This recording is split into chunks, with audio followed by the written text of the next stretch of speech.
Assalamualaikum warahmatullahi wabarakatuh. Baik, kita ada di Cafe Seven Venue, dan pada pagi hari ini kita akan berada di salah satu diskusi atau juga tema kita dengan di Coffee Morning ini, yaitu darurat prostitusi online. Baik, kita live di channel YouTube Kominfo, kita juga live di Ras FM, tepatnya di IG dan juga Facebook, maupun juga di radio, tepatnya di 99,6 Ras FM. Izin buka masker bagi saat ini untuk yang sedang menonton kami, baik itu melalui live IG dan juga live YouTube, channel YouTube dari Diskominfo. Iya, sebelumnya saya memperkenalkan dua narasumber saya yang sudah hadir pada saat ini. Ada Ibu Kepala Dinas DP3A Kota Makassar, Ibu Aci Sulaiman. Assalamualaikum Bu Aci. Waalaikumsalam warahmatullahi wabarakatuh. Iya, apa kabar Bu Aci? Alhamdulillah baik. Alhamdulillah. Saat ini. Kita ketemu lagi Bu ya. Kemarin ketemu, hari ini ketemu lagi. Ketemu lagi. Iya, besok ketemu lagi. Iya, dan juga selain Ibu Aci dari Kepala Dinas DP3 Kota Makassar, ada Ibu Rosmiati Sain dari Ketua LPH APIK Kota Makassar. Assalamualaikum Bu Ros. Waalaikumsalam. Ya, apa kabar Bu Ros? Ya, alhamdulillah. Alhamdulillah. Dari Bali sempat ditelepon untuk membahas terkait dengan kasus ini. Iya, tema kita tentu sangat menarik untuk bicara karena tema ini yaitu mengenai darurat prostitusi online ya. Kenapa melibatkan anak usia di bawah umur? Tentu ini menjadi perhatian bukan hanya dari pihak pemerintah Kota Makassar, tapi untuk kita semua yang ada di sekitar kita. Nah, lantas seperti apa Kota Makassar melihat kondisi ini? Apakah kontrol sosial dalam jaringan prostitusi daring itu dinilai sangat lemah sehingga anak di bawah umur mudah terseret prostitusi daring? Nanti saya juga punya catatan di sini mengenai catatan sejak tahun 2017 seperti apa. Nah, untuk mempersingkat waktu, saya terlebih dahulu ke Kepala Dinas ya, Ibu Aci, selaku Kepala Dinas DP3 Kota Makassar. Kita juga tahu bahwa DP3A ini punya banyak program, Bu Aci. Punya banyak program yang tentu bisa menjadi menjadi acuan untuk kita semua bahwa seperti ini loh program DP3A. Apalagi dikaitkan dengan program Kota Makassar mengenai Jagai Agatha. Silakan Bu Aci. Sebelumnya saya izin buka masker dulu ya. Iya.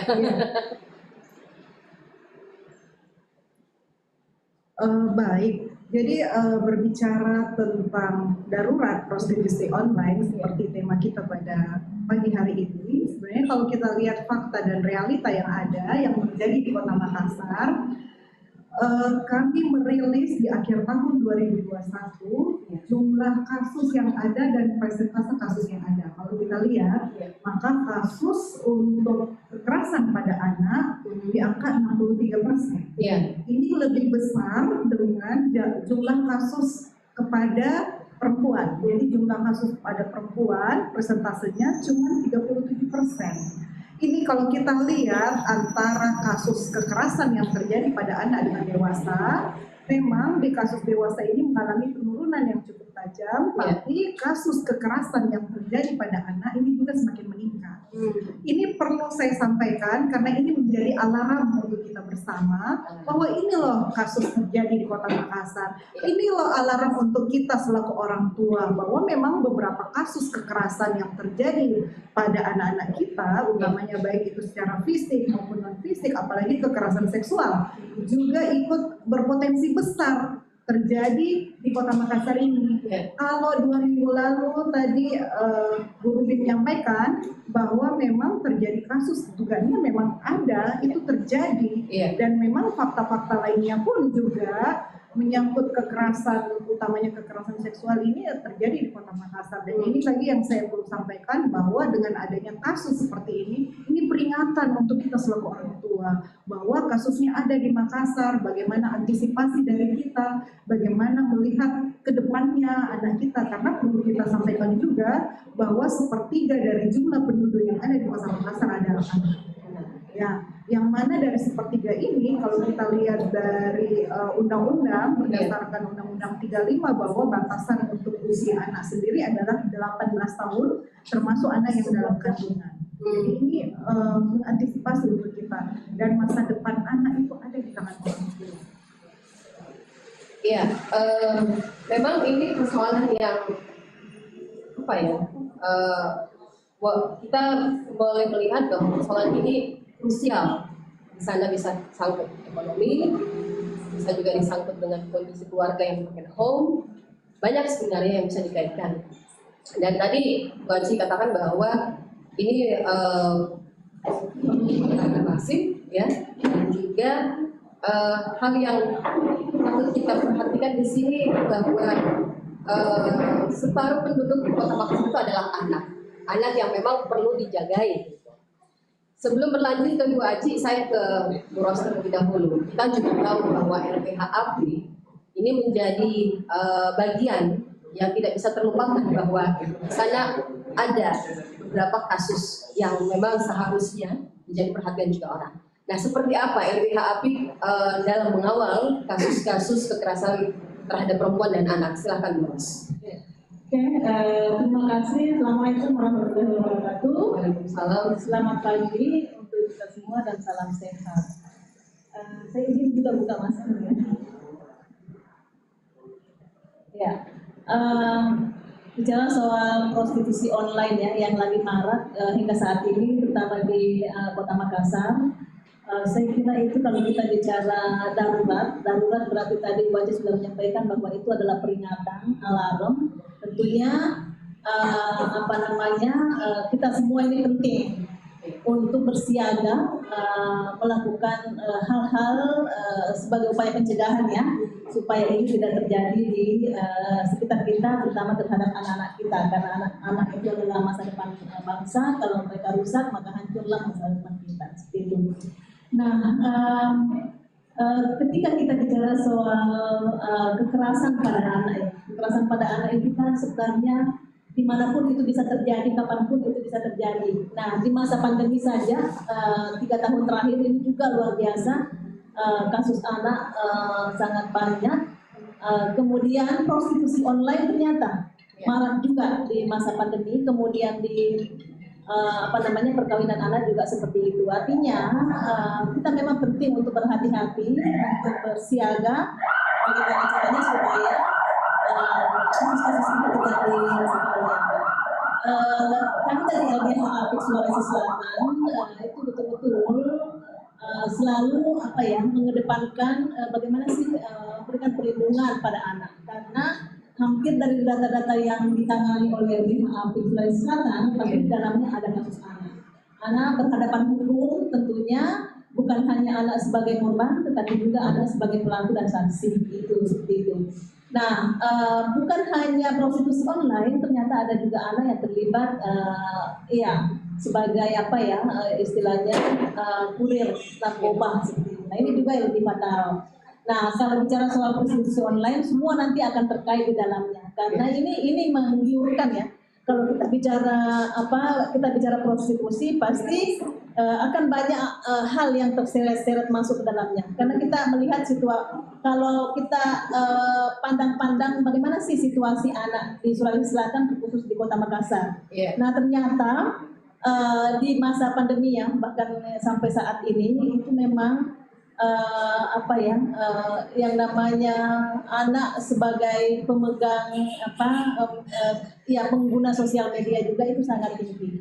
Remaja dan anak itu juga paling cepat beradaptasi dengan dunia maya, termasuk merubah gaya hidup. Nah, ini penting untuk kita pahami secara bersama-sama. Kemudian remaja dan anak juga itu paling banyak menggunakan sosial media, misalnya Line, Twitter, kemudian Facebook dan lain-lainnya. Ini juga penting untuk diwaspadai, dan kemudian juga banyak yang terseret masuk ke dalam praktek-praktek pornografi, pencabulan, dan ataupun itu prostitusi, apalagi prostitusi online. Nah, kemarin kita sudah dapat beritanya ya, ada 15 orang yang terdeteksi ya, di dalamnya pasti lebih banyak anak. Ya, anak di sini baku aja, kemudian yang pasti itu sudah terjadi, dan anak remaja ini sudah berani check-in masuk ke hotel seperti itu. Nah ini menjadi tantangan berat bagi kita ke depan, bagaimana kita melakukan pengawasan yang maksimal kepada anak-anak kita yang ada di sekitar kita. Saya kira itu. Iya, Bu Haji, ini kan kalau menjadi PR buat Kota Makassar, karena kasusnya ada di Kota Makassar, ya, kalau kita berbicara 2 minggu yang lalu. Tadi saya balik mungkin mengenai kontrol sosial. Nah, boleh saya katakan bahwa kontrol sosial kita itu kurang apa ya? Kurang masif gerakannya kah? Atau seperti apa ini kalau kita melihat? Karena apa ya? Dibarengi dengan media sosial yang sekarang ini penggunaannya itu tidak lagi membatasi usia. Mungkin di situs-situs porno sudah ditutup sebagian, tapi kabarnya tetap ada. Silahkan, Mbak. Iya. Jadi kalau berbicara tentang media sosial, memang pengaruhnya sangat besar ya.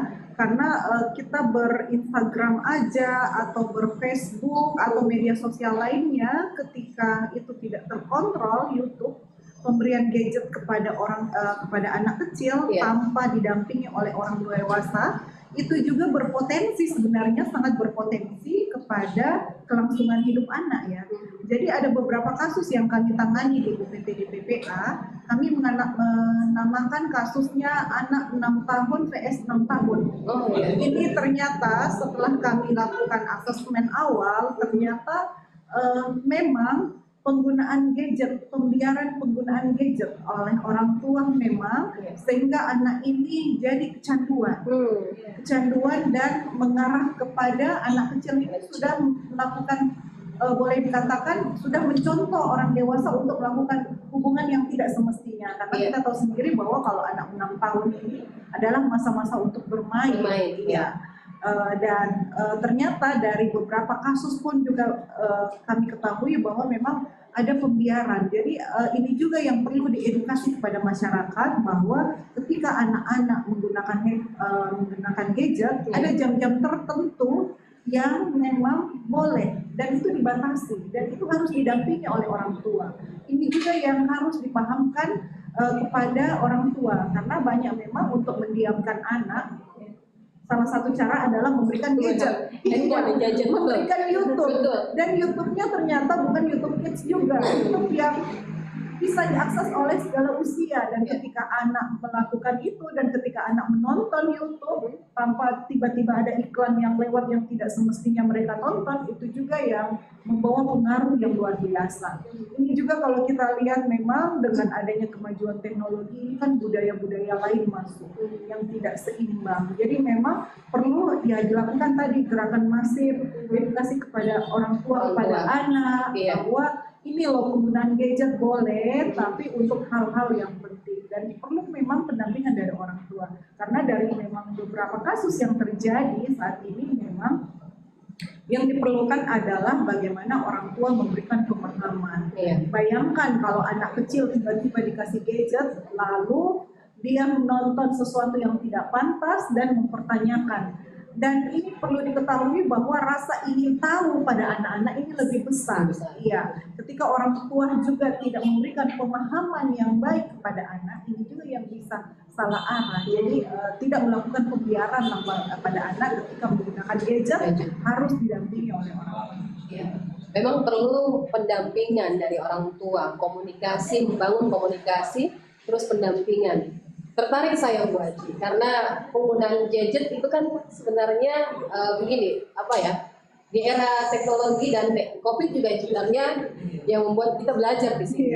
Kenapa? Karena anak-anak yang tadinya tidak tahu menggunakan gadget, akhirnya mereka mau, dan orang tua juga memberikan kesempatan kepada anaknya, gitu.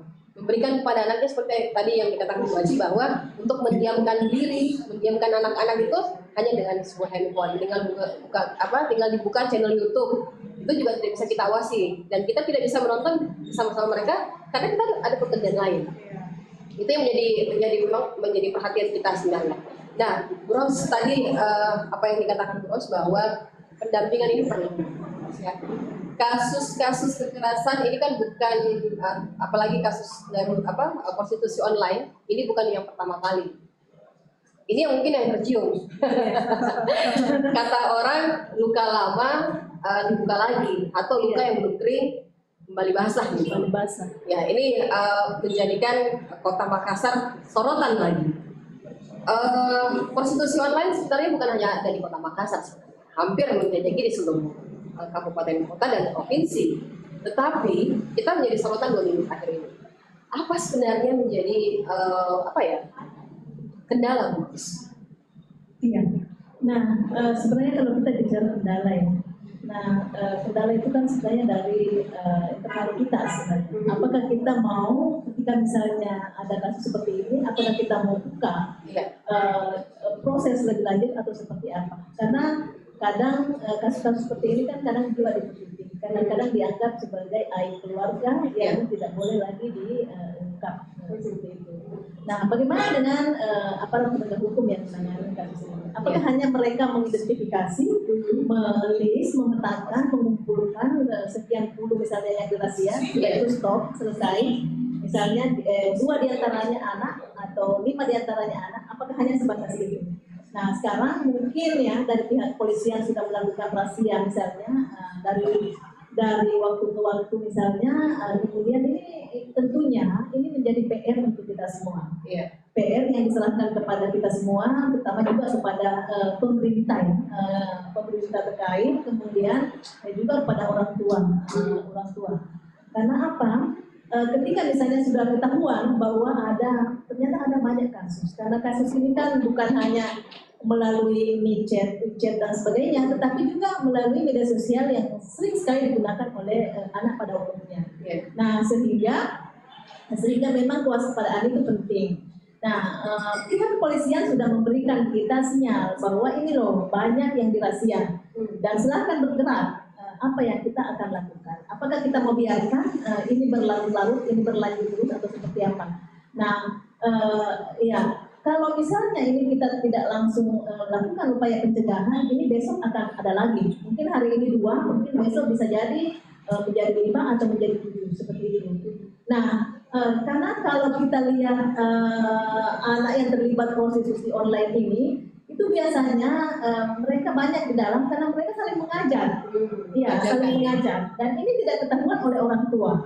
Jadi misalnya si anak yang satu ini misalnya sudah terjerat masuk ke dalam, dia lagi menyebutkan bahwa ada temannya, atau dia langsung menelpon temannya. Kelihatan sekali itu langsung mengajak temannya untuk masuk dalamnya.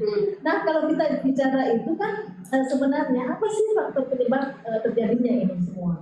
Nah, yang pertama memang persoalan ekonomi, itu satu, itu memang sudah menjadi persoalan utama, itu persoalan ekonomi yang juga dibarengi oleh gaya hidup ya, lifestyle, sehingga ini tidak bisa dipungkiri.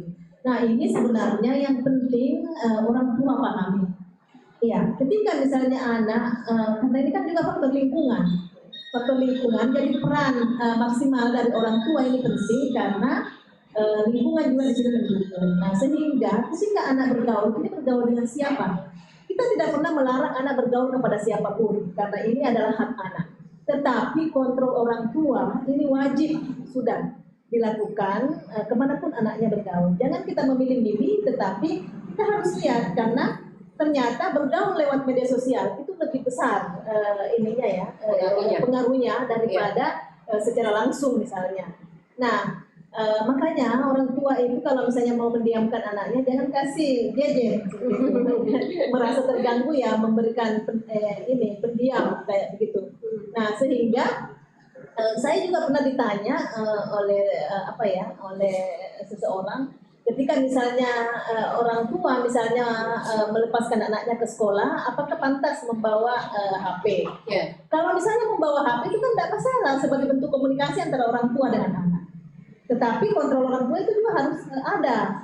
Tapi kalau misalnya gadget sudah dipegang anaknya dan kita juga tidak mengontrol, apalagi misalnya orang tua dua-duanya misalnya beraktivitas, otomatis kontrol itu luput. Kontrol kan tidak harus langsung berinteraksi, tetapi kan bisa melalui telepon. Apa gunanya ada sarana komunikasi kalau misalnya tidak digunakan? Nah, ini juga penting. Sehingga memang banyak kendala, banyak tantangan, banyak persoalan sebenarnya yang kita hadapi. Sehingga ini menjadi PR besar kita semua, baik di tataran pemerintah Kota Makassar maupun di tataran semua masyarakat ya, di seluruh Kota Makassar dan di Sulawesi Selatan misalnya, memang karena ini menjadi persoalan besar. Bagaimana kita menyikapi ini? Ini masa depan bangsa ya. Kalau misalnya ini tidak disikapi, kasihan anak-anak kita di depan. Pengaruhnya besar dan ini bisa jadi awal prostitusi online ini akan masuk ke ranah yang namanya trafficking. Jadi ini modus baru untuk trafficking. Nah, pasti ada orang di balik itu. Siapa di balik itu? Apakah ada mucikari di balik itu? Adakah orang di balik itu? Orang dewasa di balik itu? Nah, tentunya kalau misalnya itu kita mau telusuri, ya ini kerja kolaborasi, kerja bersama.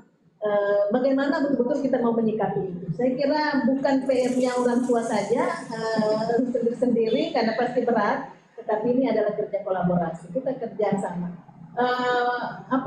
Curiga boleh, yang penting kita tidak menuduh. Curiga bentuk kewaspadaan, yang pasti ini untuk kebaikan, untuk kebaikan anak ke depan. Curiga dalam kewaspadaan itu yang perlu ya. Siapapun patut dicurigai karena kata orang begini Bu Ros. Tidak ada lagi tempat yang aman, tidak ada lagi orang yang aman untuk kita titipi anak-anak kita. Karena pelaku-pelaku itu kan ada di sekitar kita, malah justru orang terdekat. Yang rupanya kita tidak sangka, oh ternyata dia pelakunya gitu. Orang yang menyayangi ternyata pelaku gitu.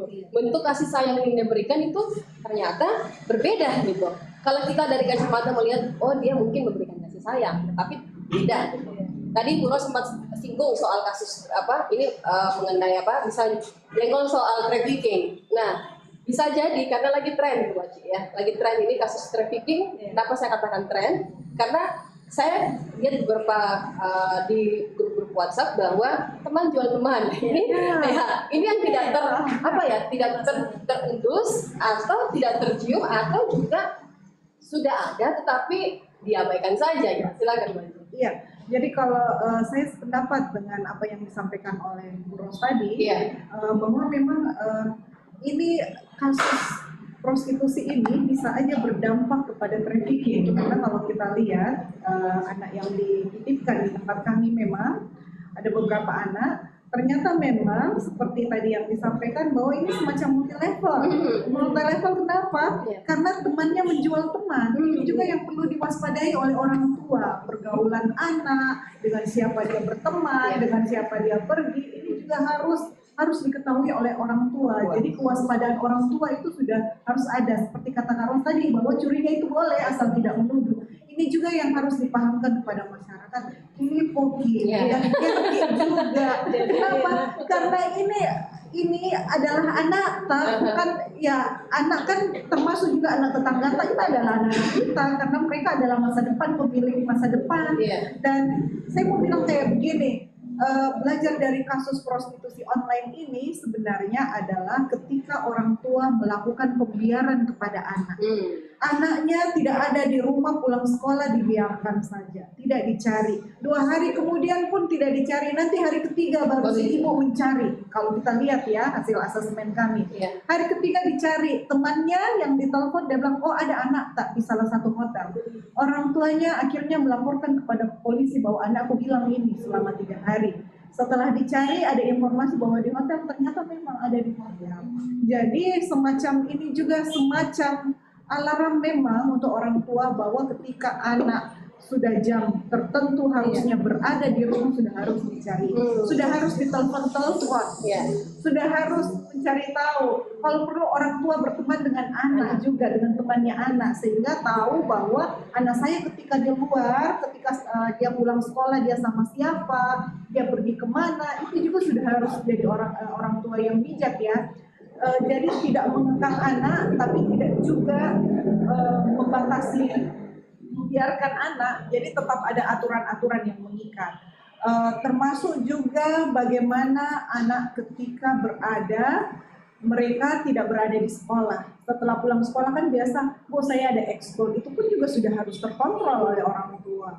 Jadi orang tua tahu kegiatannya anak di mana. Karena kebanyakan yang saat ini terjadi adalah orang tua tidak mau tahu lagi. Dia biarkan, oh anak saya aman ketika ada di sekolah. Dari beberapa kasus memang, kasus yang terjadi bahwa kita tidak boleh percaya siapapun. Ketika menitipkan anak pun pun juga kita harus tahu situasi anak seperti apa, lingkungannya seperti apa.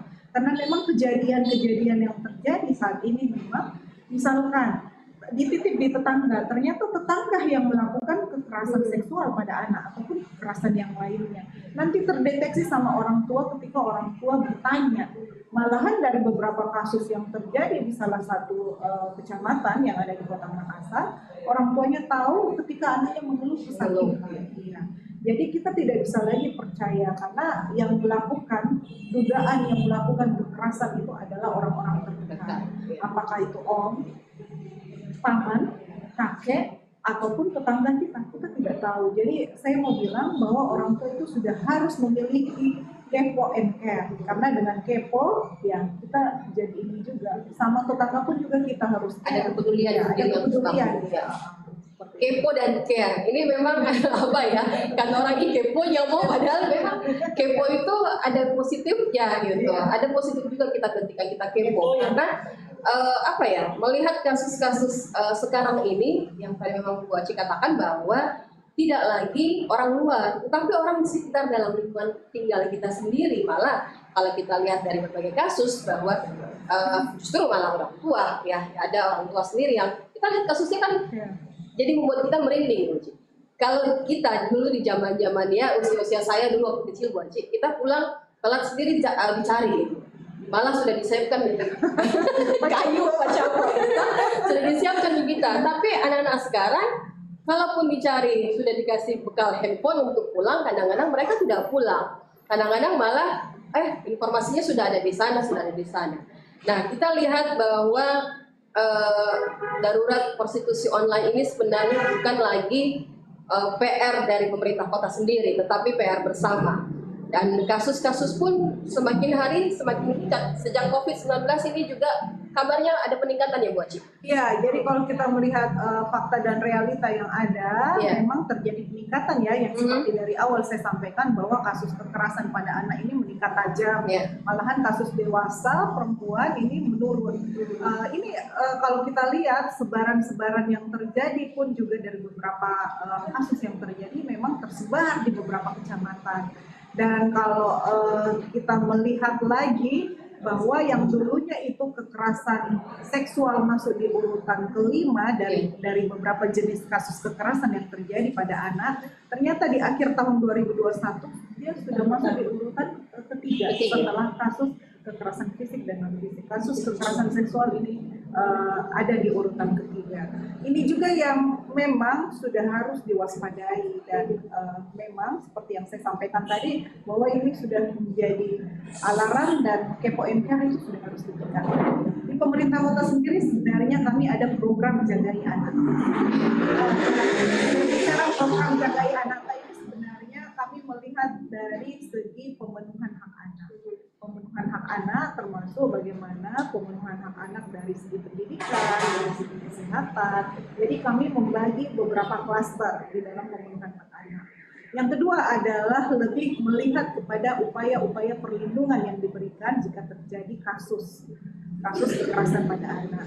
Di pemerintah kota sendiri kami mempunyai unit pelaksana teknis daerah tentang perlindungan perempuan dan anak. Di UPTD PPA ini kami melakukan berbagai layanan-layanan yang ada. Salah satunya adalah layanan pendampingan kasus. Ada juga layanan pemberian konseling jika terjadi kasus, pemberian bantuan hukum, termasuk bantuan hukum dari LBH dalam hal ini urusnya. Jadi memang perlu kolaborasi. Tadi yang tadi disampaikan Carlos bahwa memang butuh sinergitas, butuh kolaborasi dan kerjasama. Kalau kita melihat juga fakta dan realita ini sebenarnya upaya-upaya yang harus dilakukan ini kerjasama masyarakat di sini, bahwa memang bermula dari penguatan keluarga, karena kalau kita lihat akar permasalahan dari segala permasalahan yang terjadi pada anak ada di keluarga. Pengasuhan itu tidak hanya pada ibu saja, ya. Ini juga yang perlu dipahamkan bahwa pengasuhan itu tidak pada ibu saja, tapi pengasuhan itu ada pada orang tua. Berbicara tentang orang tua berarti ada ayah, ada ibu, iya, dan termasuk kakak dan adik. Jadi pengasuhan bersama itu adalah kekompakan sebenarnya, kekompakan dari tim, ya, kekompakan dari tim keluarga. Kalau cuma satu saja yang berperan, dalam hal ini ibu saja, itu tidak akan maksimal. Betul. Ya. Perlu penguatan dalam membangun bagaimana menjaga anak-anak di dalam keluarga.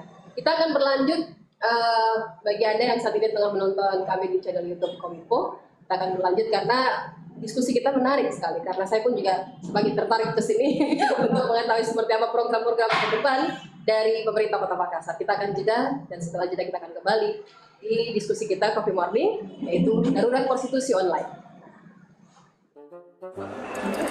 Ih, begitu memang itu anak-anak suka ke cerita belakang, baru suka pasti batu cerita dan atau ke dirinya bagaimana.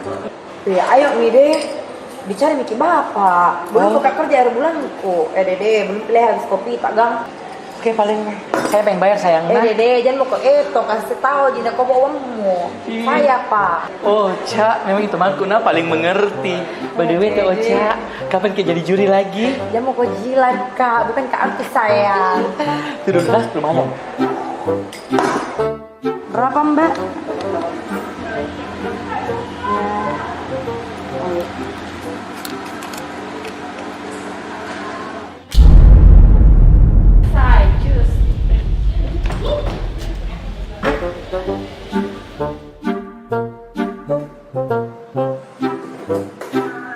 Ya astaga, mana KTP ku? Kau lihat yo, di mana terakhir ku taruh di, kayaknya jatuh ih. Cari baik-baik. Gang, jatuh kayaknya. Begitu nih kalau penyakit rapa-rapa sama Tede Dokter tidak bisa hilang sayang. Iya Dede, bagaimana bicara kurus ini? Tidak ada lagi orang dalam ku kenal. Weh, aduh, kurang update musai. Nggak zaman sekarang orang pakai orang dalam, apalagi itu yang bilang ordal. Sekarang itu zaman digital nih. Kalau mau urus-urus begituan, ada yang namanya Anjungan Dukcapil Mandiri di Nipah Mall atau di kecamatan. Oh begitu. Jadi apa syaratnya? Langsung ke sana deh, ku temani kau sebentar. Selesai kerjaan ku, nah? Iya boleh Beb, temani sana. Aman.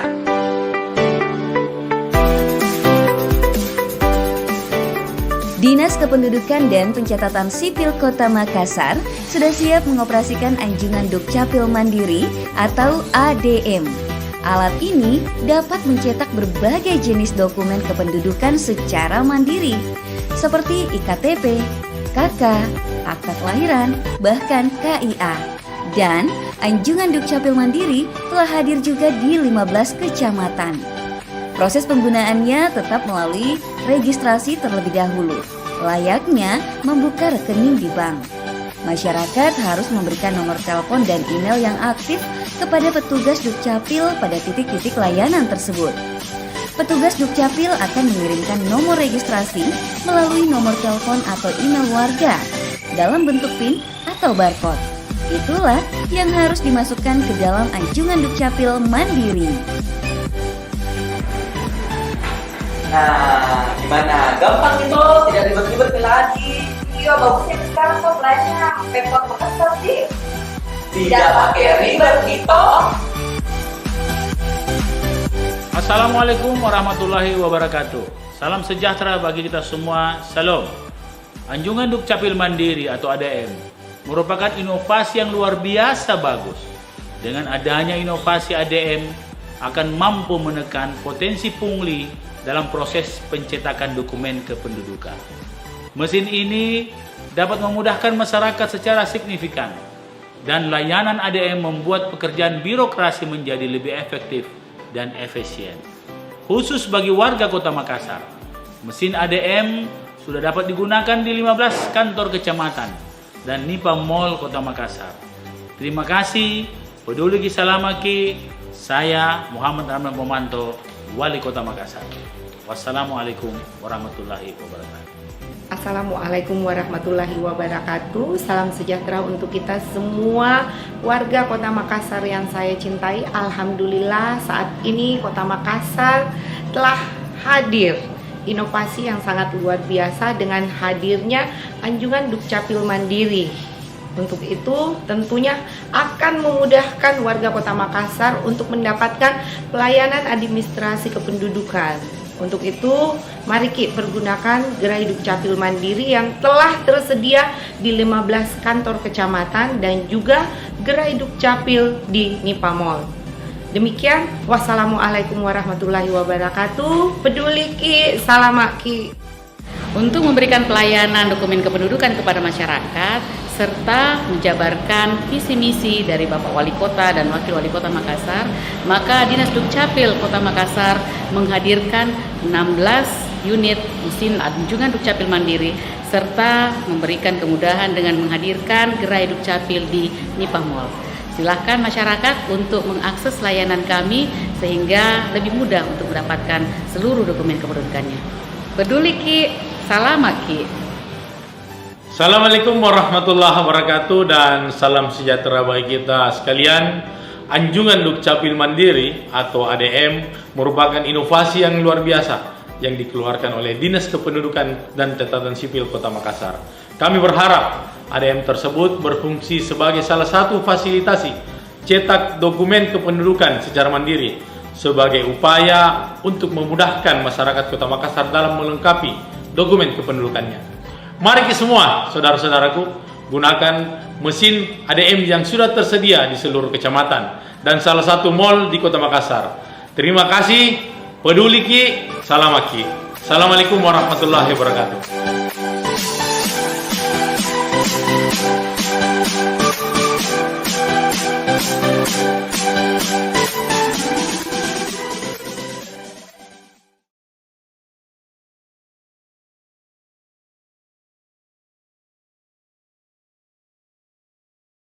Cara baru penyelamatan rakyat Makassar untuk melawan COVID-19. Program itu bernama Makassar Recover. Makassar Recovery merupakan salah satu program nyata dari pemerintah Kota Makassar yang dinahkodai oleh Wali Kota Makassar Muhammad Ramdan Pomanto dan wakilnya Fatmawati Rusdi. Recovery sendiri singkatan dari Smart Emergency. Ya, masih kita bersama di sini di Coffee Morning dan Anda perlu tahu bahwa Coffee Morning Dinas Kominfo Kota Makassar ini merupakan salah satu kegiatan pemerintah Kota Makassar tahun anggaran 2022 dan masih bersama dengan saya Rufi Sudikyo dan juga masih bersama dengan dua narasumber saya, ada Kepala Dinas TP3A Kota Makassar Ibu Aci Sulaiman dan juga Ibu Rosmiati Sain dari LBH API selaku Ketua LBH API Kota Makassar. Sulawesi Selatan ya kami ralat. Ya, bagi Anda juga ya, jika ada yang ingin Anda tanyakan, Anda bisa melalui kolom chat di channel YouTube Diskominfo ya. Kami buka sesi tanya jawab, jika Anda ingin bertanya langsung bisa melalui kolom chatnya dari channel YouTube Diskominfo. Baik, kita berlanjut kembali dan kita juga tidak hanya live di channel YouTube Diskominfo, tapi kita juga live di Ras FM, tempatnya di 99,6 Ras FM dan juga IG dan Facebook kami. Nah, terkait dengan pola perilaku. Pola perilaku juga menjadi salah satu hal yang menjadi apa ya? Kalau kita lihat perilaku anak ini, perubahan perilaku itu bisa terjadi karena banyak yang mempengaruhi di sekitar kita. Nah, Bu Aci seperti apa nih perubahan perilaku sebenarnya terhadap anak? Ya, jadi berbicara tentang pola perilaku anak, ya. Saya sedikit mengutip apa yang dikatakan oleh Eli Risman selaku psikolog bahwa bencana yang paling berbahaya adalah ketika kita tidak menyadari bencana itu yang terjadi. Seperti saat ini. Kenapa saya mengungkapkan fakta dan realita yang terjadi? Karena ini menjadi alarm kita ya. Untuk pola dan perilaku memang kalau kita lihat kita memang harus tahu anak-anak kita itu seperti apa dulu. Iya, dalam hal ini karena kita yang mengasuh, kita yang menjaga, pasti ada pola-pola perilaku yang menyimpang yang biasanya misalkan dia biasanya ke sekolah dengan yang biasa, tiba-tiba dia mulai belajar untuk bersolek, berdandan, terus mempunyai teman yang sudah di luar dari pengawasan kita. Kalau kita mengajarkan dari sedini mungkin anak-anak untuk berperilaku santun, ketika dia mengalami perubahan, maka itu akan terasa dampaknya juga akan kita, terasa juga efeknya buat kita. Jadi perubahan-perubahan perilaku pada anak ini sudah harus dideteksi sedini mungkin. Termasuk dengan siapa dia berteman, ya. Karena ini juga kalau kita melihat dari beberapa kasus kekerasan seksual yang terjadi, ini memang yang pertama dilihat dideteksi awal adalah perubahan perilaku. Apakah dia misalkan si anak ini terjadi kekerasan yang terjadi pada dirinya, terus dia tidak menyampaikan ke orang tuanya, ini juga yang mesti kita lihat, deteksi awalnya dilihat dari perilaku. Yang biasanya dia misalkan riang, si anak ini gembira, tiba-tiba dia jadi pendiam, tiba-tiba dia mengurung diri, ini orang tua sudah harus bertanya apa yang terjadi. Kalaupun si anak tidak mau ngomong, bertanya sama temannya apa yang terjadi. Jangan sampai si anak ini mengalami bullying di sekolah, jangan sampai dia juga sudah terlibat dalam eksploitasi seksual, dalam hal ini eksploitasi seksual lewat online juga. Ini juga yang banyak terjadi. Ini kan sekarang ada beberapa modus eksploitasi seksual lewat foto atau media-media pornografi lainnya. Ini bisa saja dia terlibat dengan chat-chat yang tidak ditahu dari beberapa kejadian lewat Facebook yang masuk juga di OBTD kami. Dia berkenalan lewat Facebook, tiba-tiba minta ketemu, ternyata dalam pertemuan itu sudah terjadi modus penculikan yang berujung kepada pemerkosaan dan kekerasan lain. Ini kan pertemanan pertemanan di media sosial ini yang sulit terkontrol. Jadi orang tua juga memang sudah harus mengawasi penggunaan gadget pada anak. Jadi berangkat dari beberapa kasus yang terjadi dan realita yang terjadi memang sudah harus menjadi kewaspadaan. Pola perilaku ini sebenarnya paling gampang dideteksi oleh orang tua. Yang tadi seperti yang saya sampaikan, ketika anak berubah dulunya yang diam jadi pendiam, ataupun yang tiba-tiba jadi pendiam terus jadi berubah sama sekali, baik dari segi dandanan, dari segi pertemanan, ini juga sudah harus diwaspadai. Seperti itu. Tapi sebenarnya begini Bu Aci, kalau kita lihat kan sekarang ini semakin kesini tuh anak-anak memang berubah pola perilaku. Kalau saya lihat itu anak-anak sekarang, anak-anak tingkatan SMP itu udah berani ke sekolah dengan dandan gitu. Kita dulu nggak bisa gitu ya, ada rasa malu. Kalau anak-anak sekarang itu malah justru malu, mereka nggak dandan. Saya beberapa kali bertemu dengan anak-anak sekolah, saya jadi apa ya, gimana gitu ya, kayaknya ini anak-anak zaman sekarang tuh udah berani pakai lipstick, yang corona pipi, padahal kita kan mau pakai dandan lengkap tuh istilahnya dandan paripurna itu ke pesta gitu. Baik, sebelum lanjut Bu Haji, ini ada beberapa chat masuk ya dari channel YouTube ya, chat YouTube dari yang nonton kita pagi hari ini. Sabar dulu, saya juga lagi buka ini dari dari Risma Rashid. Mau bertanya, apa yang harus kami lakukan kalau kita melihat kekerasan terhadap anak, padahal orang tua atau keluarganya sendiri yang melakukan? Terima kasih. Iya. Terus, ada lagi Bu Haji. Iya. Lanjut ya. Ini mungkin dua pertanyaan dari chat ini. Ada program Pak Wali Jagai Anata. Bisa dijelaskan apa maksudnya? Nah, nanti kita singgung itu Bu Haji ya. Yang pertama dulu lah. Iya.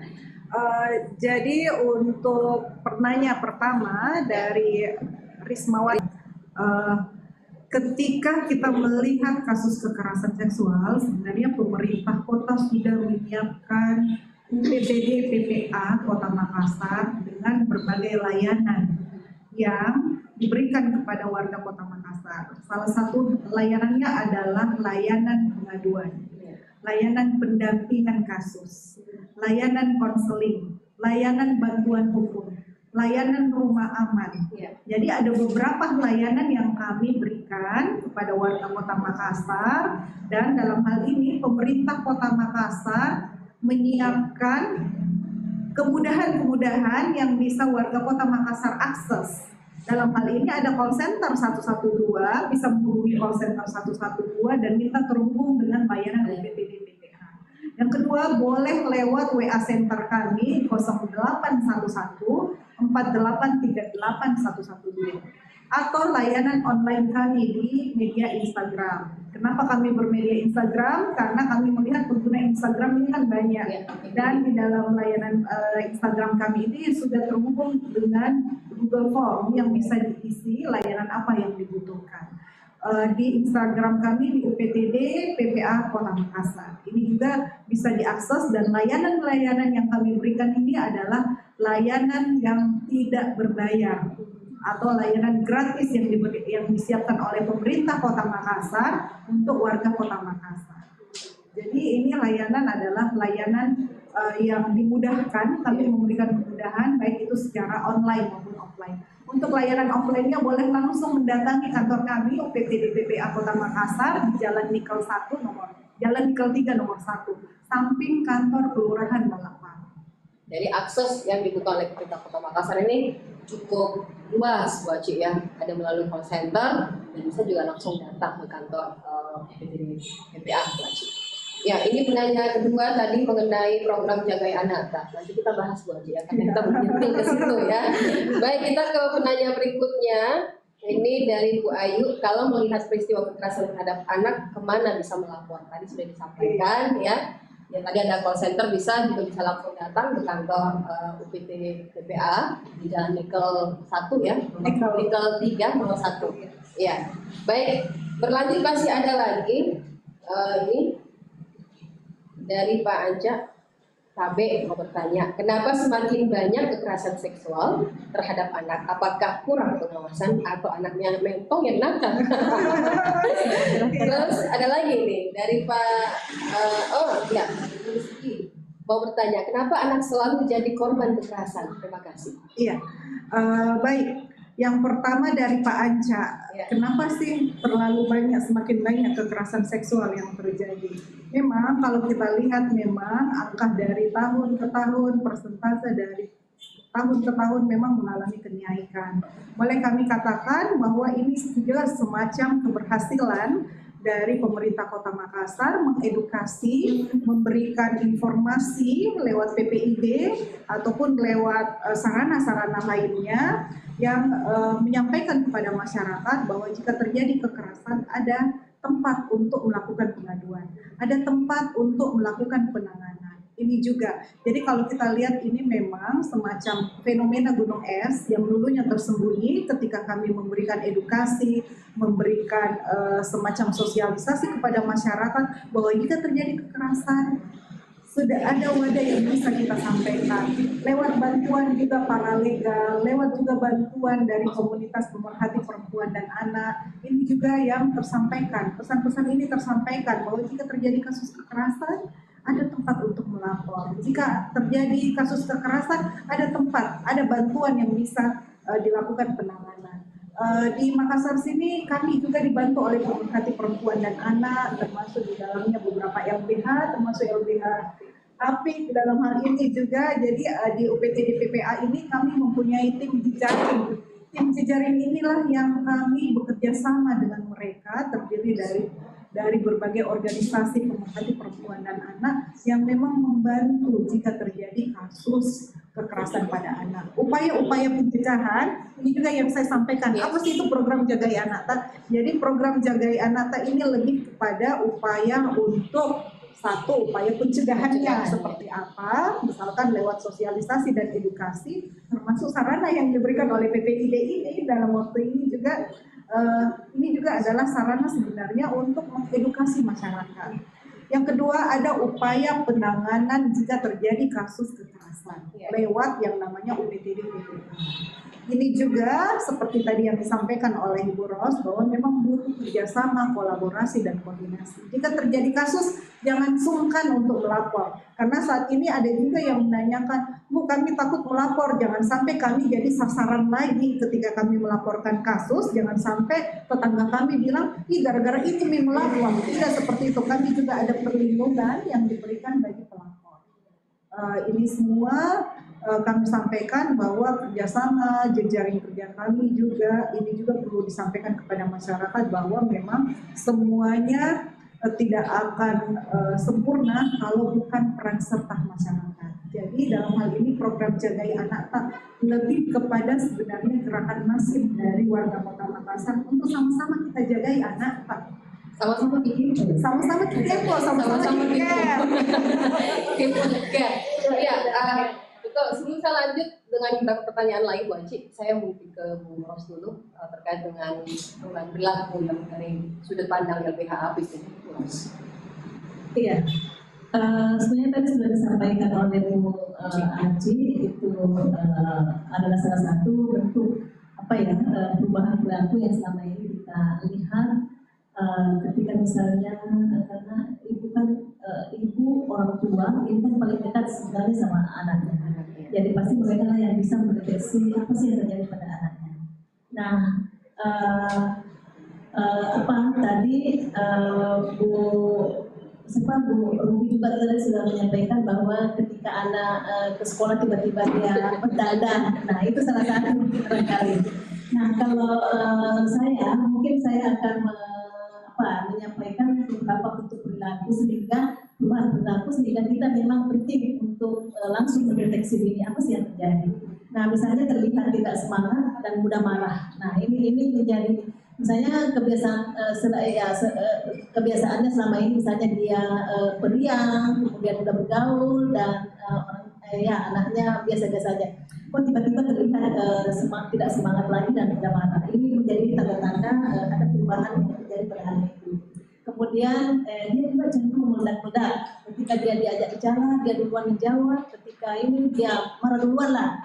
Nah pernah kita dengar juga bahwa ketika anak kan ini misalnya berapa persen anak berapa jam anak berada di rumah, berapa jam anak berada di sekolah, berapa jam anak berada di lingkungan. Ini juga penting ya. Kalau misalnya anak berada di sekolah, misalnya tidak berimbang dengan anak berada di rumah atau berada di lingkungan, tentunya ada persoalan. Misalnya tidak betah di sekolah, otomatis berarti ada persoalan di sekolah. Tidak betah misalnya di rumah, selalu mau keluar, berarti ada masalah di rumah. Apakah rumah menjadi tempat yang tidak nyaman atau aman diakses oleh anak, sehingga dia selalu mau keluar bersama temannya. Nah kemudian dia tidak mau bergaul di lingkungan. Apa yang terjadi di lingkungan? Apakah ketika misalnya dia berinteraksi dengan lingkungannya, apakah di situ ada tanda-tanda kekerasan atau seperti apa? Nah makanya ini semua yang harus kita deteksi lebih awal. Nah karena kalau tidak, nanti kita tidak bisa melakukan tindakan. Makanya di dalam ini kan sudah disahkan juga Undang-Undang TPKS ya. Di dalamnya ada sekitar 9 jenis kekerasan seksual yang diakomodir di dalamnya, termasuk juga kekerasan seksual yang sudah diatur sebelumnya oleh undang-undang yang sudah ada sebelumnya. Nah ini tentunya kita harus bisa mengenali tanda-tanda itu. Jadi kenali dan tangani. Karena kalau kita tidak kenali, kita tidak bisa tangani. Itu prinsip ya. Karena kalau misalnya kita sudah mengenali tanda-tanda kekerasan, maka kita lebih mudah akan melakukan sikap atau apa yang akan kita ambil. Nah, perubahan perilaku yang berikutnya ini terkait ada sikap agresif ya, dan tidak bisa menuruti lagi apa kata orang tua. Ini juga mulai ada perubahan perilaku. Kemudian kadang juga hiperaktif. Satu ditanya, dia jawabannya banyak. Ditanya sampai di maros, dia menjawabnya sampai ke pangkep. Jadi ini juga sebenarnya perilaku. Jadi dia menjawab duluan atau pokoknya dia mulai sibuk ya anak emosi ya. Iya, jadi seolah-olah kita mau menjas bahwa kau itu salah kayak gitu. Jadi dia seperti itu, sudah ada tangkisannya ya. Sering terlihat cemas, mudah merasa takut, kemudian yang paling fatal lagi prestasi akademik di sekolah itu sudah mulai menurun. Nah ini sebenarnya semua harus diwaspadai, karena kalau kita tidak mulai mendeteksi di awal itu akan berbahaya bagi anak, karena dampak kekerasan itu kan fatal bagi siapapun itu, termasuk anak. Mulai dari kecemasan, rendah diri, tidak mau lagi bergaul dengan teman-temannya, kemudian kadang stres, kemudian yang paling fatal untuk kasus kekerasan seksual dampaknya adalah bunuh diri kalau ini tidak ditangani secara komprehensif. Sehingga tadi Bu Aci sudah bicara bahwa memang penanganan kasus kekerasan seksual pada anak itu memang harus dilakukan secara kolaborasi. Karena apa? Pemulihannya itu kan harus pemulihan dalam makna luas, dalam hal ini komprehensif. Jadi pemulihannya sesuai dengan kebutuhan anak. Jadi kita mengidentifikasi juga apa masalahnya, kemudian ada apa kebutuhan dari anak itu, sehingga kita lebih mudah untuk melakukan penanganan. Seperti itu saja.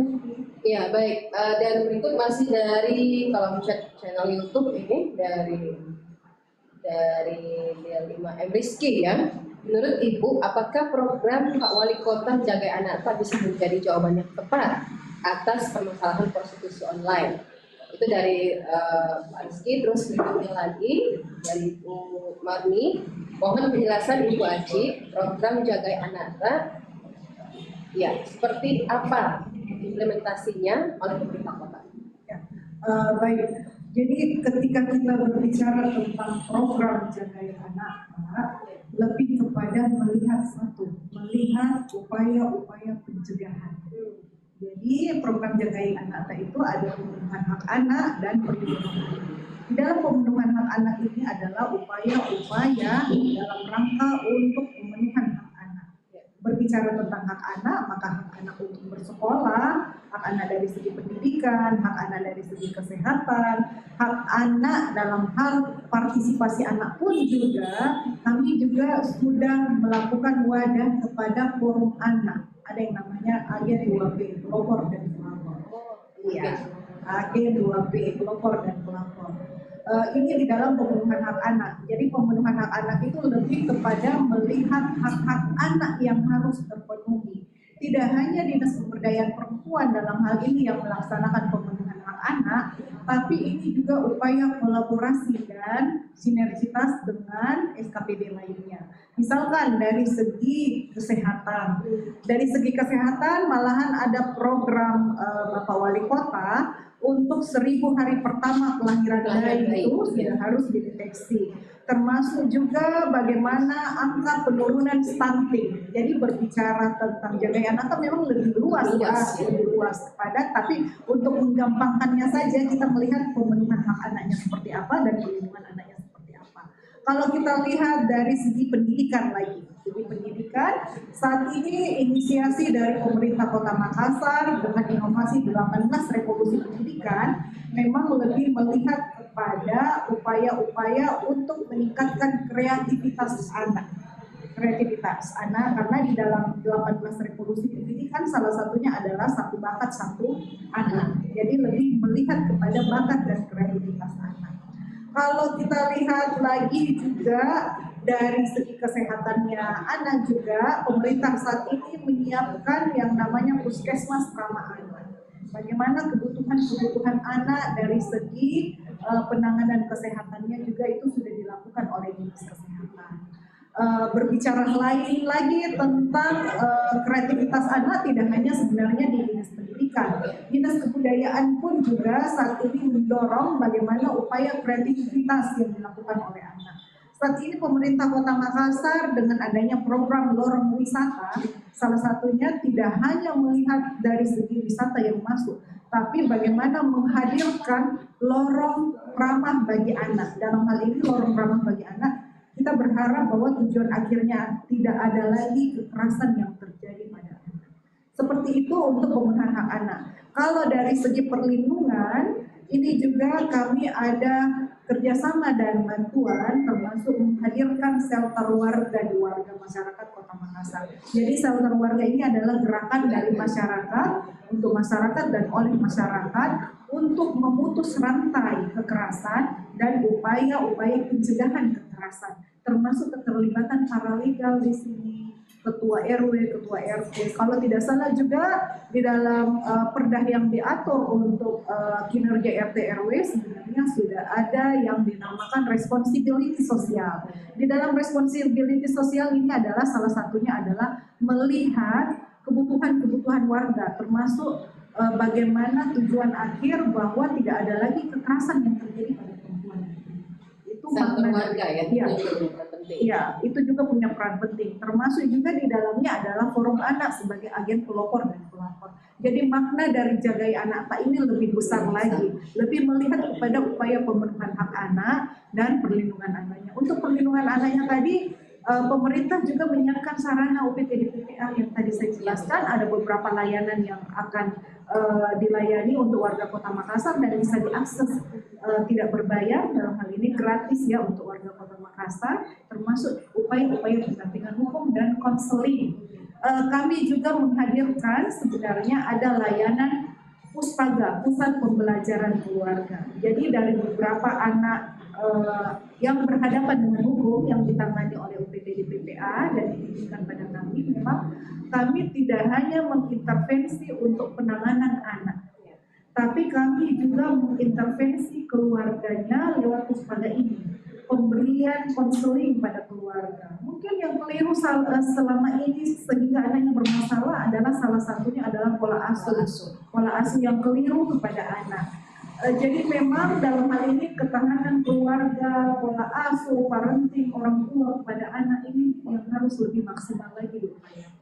Iya, memang cukup luas apa yang disampaikan Bu Aci tadi bahwa program Jaga Anak ini merangkul banyak dari OPD Bu Aci ya, ada dari dinas pendidikan, dinas UMKM juga, koperasi dan banyak lagi Bu Aci. Ternyata banyak sekali program dari DP3A. Ini ada pertanyaan dari kolom chat, yaitu dari Dinas Pendidikan Makassar. Bagaimana cara Pemkot Makassar mengantisipasi pencegahan prostitusi online khususnya anak-anak? Apakah ada perwali yang mengatur tentang ini? Iya. Jadi kalau untuk Perda sendiri untuk Kota Makassar sebenarnya ada Perda nomor 5 tahun 2018 tentang perlindungan anak. Di Perda ini juga mengatur sebenarnya ada beberapa kewajiban-kewajiban. Salah satu pasal yang memuat ada kewajiban pemerintah, kewajiban masyarakat, dan kewajiban orang tua. Di dalam Perda tersebut sudah mengatur sebenarnya kewajiban orang tua. Turunan dari Perda ini adalah dalam bentuk program Jaga Anak. Memang lebih kita lihat adalah peran serta dari orang tua dan kewajiban orang tua sebagai orang tua terhadap anak. Jadi sudah ada perdanya. Untuk perwalinya sendiri turunan dari Perda nomor 5 ini, kami pemerintah kota saat ini ada perwali tentang perwali untuk sekolah ramah anak, perwali untuk puskesmas ramah anak, ada perwali juga dan perda tentang ASI. Jadi berbicara tentang anak itu kan dilihat dari luas ya, dari segi pemenuhan hak anak dan perlindungan anaknya. Ada juga perwali untuk larangan merokok di sekolah. Kalau untuk lebih kepada perlindungan anak dan pemenuhan hak anak ini memang ada di Perda nomor 5 tahun 2019 tadi tentang perlindungan anak. Jadi jelas di sini bahwa pemerintah sudah menghadirkan layanan-layanan yang bisa diakses oleh masyarakat. Baik itu dari segi kesehatan, dari segi pendidikan, partisipasi anak, termasuk pemenuhan hak anak dalam hal akte kelahiran dan kartu identitas anak. Karena itu memang kalau kita berbicara hak anak kan luas, sangat luas cakupannya. Pemerintah tidak tidur, pemerintah tidak menutup mata melihat kasus-kasus ini karena di depan mata jelas-jelas ada gitu, terlihat dan memang pemerintah kota membuka ruang Bu Aci ya, membuka ruang. Ada lagi nih Bu Aci, ini juga seperti bentuk apresiasi sebenarnya. Saya sangat mengapresiasi acara ini karena bisa menjadi salah satu upaya pencegahan prostitusi anak. Mohon link layanan pengaduan disosialisasikan lebih luas lagi. Pesan. Jadi untuk linknya kami sebenarnya boleh lewat call center 112. Ya, jadi call center 112 ini segala permasalahan boleh diadukan lewat call center. Misalkan kasus anak jalanan itu juga boleh diadukan. Ya, nanti akan berkolaborasi dengan OPD terkait dalam hal ini dinas sosial.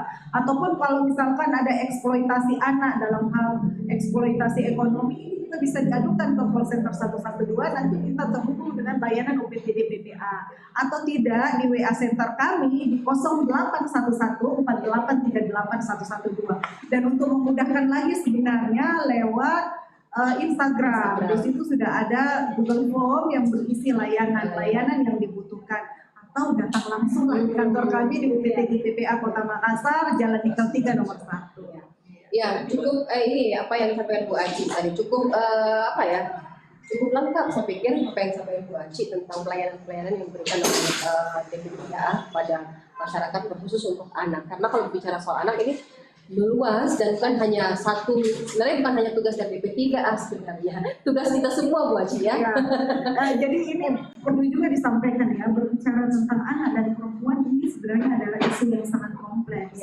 Kenapa kami butuh peran serta masyarakat? Karena berbicara tentang kelompok rentan, baik itu perempuan dan anak, ini membutuhkan kolaborasi dan kerjasama. Utamanya sebenarnya adalah peran peran serta masyarakat. Jadi kalau hanya dalam hal ini pemerintah saja yang bergerak tanpa didukung oleh masyarakat, itu juga sama hal dukungan dari masyarakat dalam hal ini. Cukup kita jaga anak tak, cukup kita tahu apakah dia memang aman berada di sekolah, ketika dia pulang sekolah kegiatan apa yang diikuti, orang tua sudah harus tahu. Dan kalau anak tak hilang dalam hal ini 2 jam kita tidak tahu keberadaannya, sudah harus dicari tahu. Orang tua sudah harus kepo and care sama anaknya. Kepo and care. Ya, ke Bu Ros pasti mengawali dan juga mendampingi kasus-kasus kekerasan seksual dan khusus seperti ini bukan yang baru, tetapi juga teman-teman LBH APIK punya peran di sini. Banyak kendala yang pasti dihadapi di lapangan, apakah keterbukaan juga yang tidak dirasakan oleh Bu Ros sendiri dari LBH APIK ini, karena kita tahu juga biasanya korban tidak mau terbuka. Ada saja gangguan-gangguan yang terjadi di situ. Silahkan Bu Ros. Iya, kalau kita bicara soal kendala pertama, saya kira memang banyak sekali yang kita temui saat pendamping anak, baik itu anak berhadapan dengan hukum, ada sebagai pelaku, sebagai korban, dan tentu sebagai saksi. Dan tentunya kalau kita bicara kendala, biasanya ketika ada kekerasan yang terjadi dialami oleh anak, itu memang penting untuk kita melakukan penguatan kepada keluarga. Itu satu ya. Karena apa? Karena ketika orang tua keluarga yang tidak kuat, maka kasus itu sudah selesai sampai di sini. Itu tidak akan dilaporkan.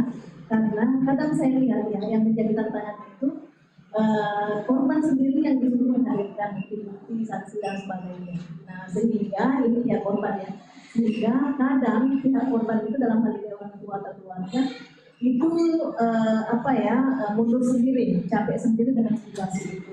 Belum lagi kasusnya tidak ada perkembangan misalnya. Perkembangan itu kan bukan sebenarnya dari kita sebagai pendamping, tetapi kita menunggu bagaimana sih penanganan dari pihak aparat penegak hukum misalnya, karena kan bukan satu kasus, sehingga memang butuh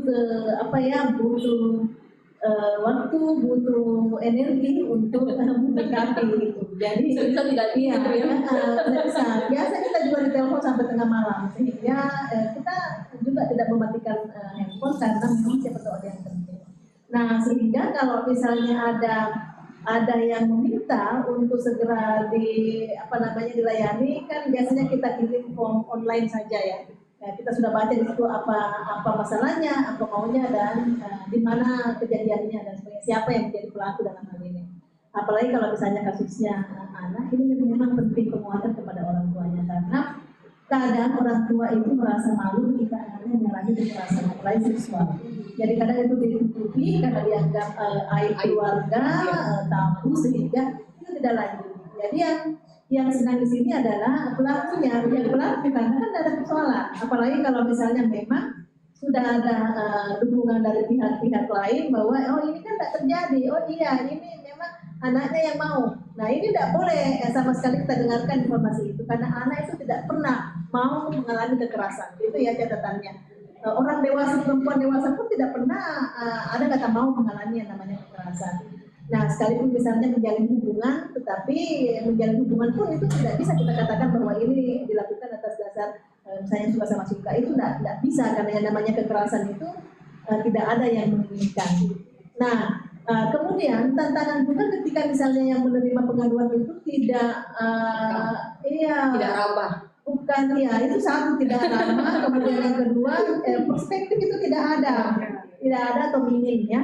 Karena kalau di sisi pemahaman misalnya, saya kira bisa membaca ya. Apalagi kalau misalnya kita lihat di tingkat institusi penegak hukum itu kan angka mutasi tinggi sekali, sehingga kadang berganti misalnya orang-orang yang kita sudah kenal misalnya, sehingga informasi itu misalnya tidak maksimal. Nah, tidak paham. Yang paling fatal di sini kalau tidak punya perspektif, apalagi perspektif korban. Korban datang misalnya langsung disalahkan. Kenapa memang keluar sendiri? Kenapa memang tidak ditemani ibunya? Kenapa ini anak-anak mau dandan begini? Kenapa ini anak-anak mau jual diri? Kan kayak begitu biasanya.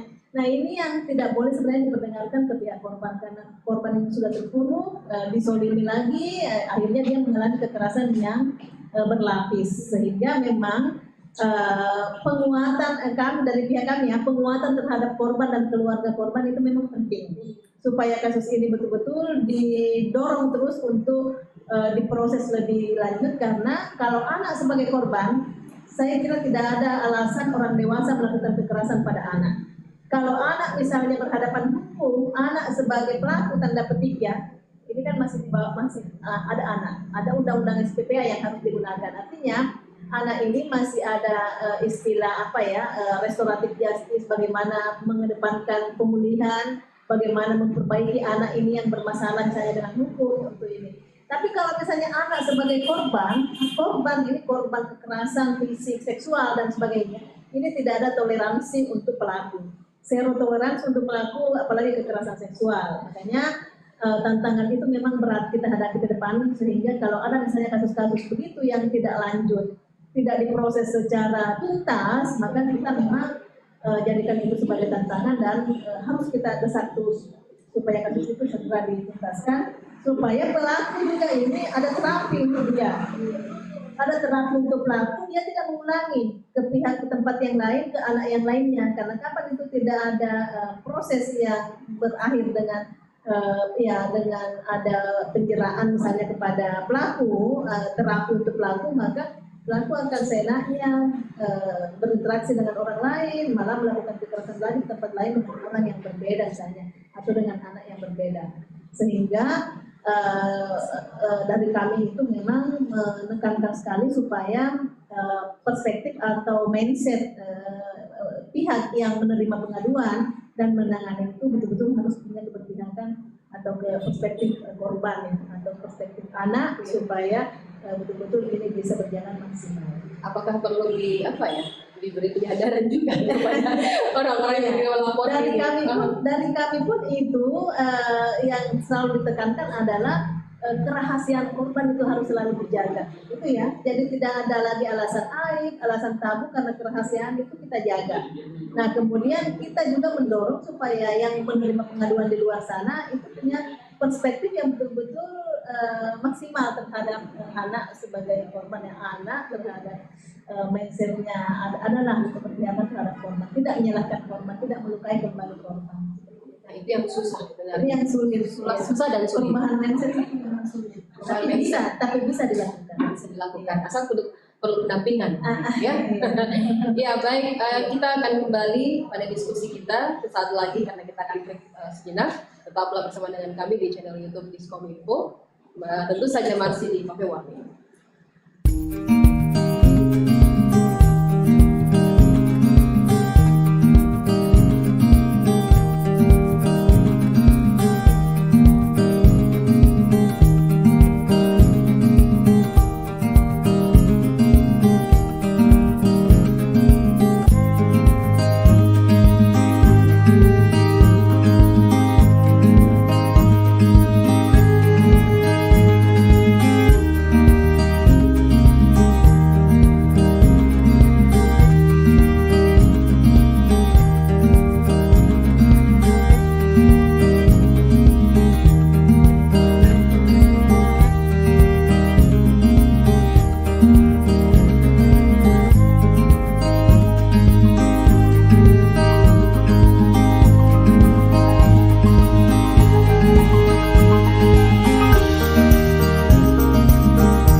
beberapa kejadian yang masuk di UGD kami, laporan yang masuk ini bermula dari pertemuan di Facebook.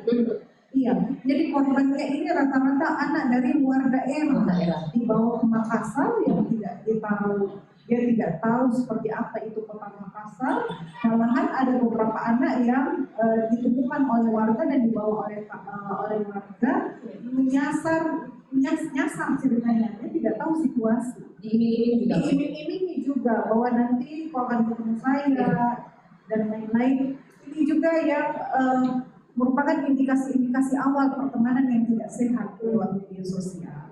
Belum lagi anak-anak yang memang karena bertemu di Facebook, berkenalan lewat Facebook, ketemu darat, jumpa darat, dan akhirnya melakukan hal yang tidak pantas. Nanti orang tua mencari baru tahu bahwa anaknya sudah berteman lama di Facebook dan ternyata sudah kejadian baru.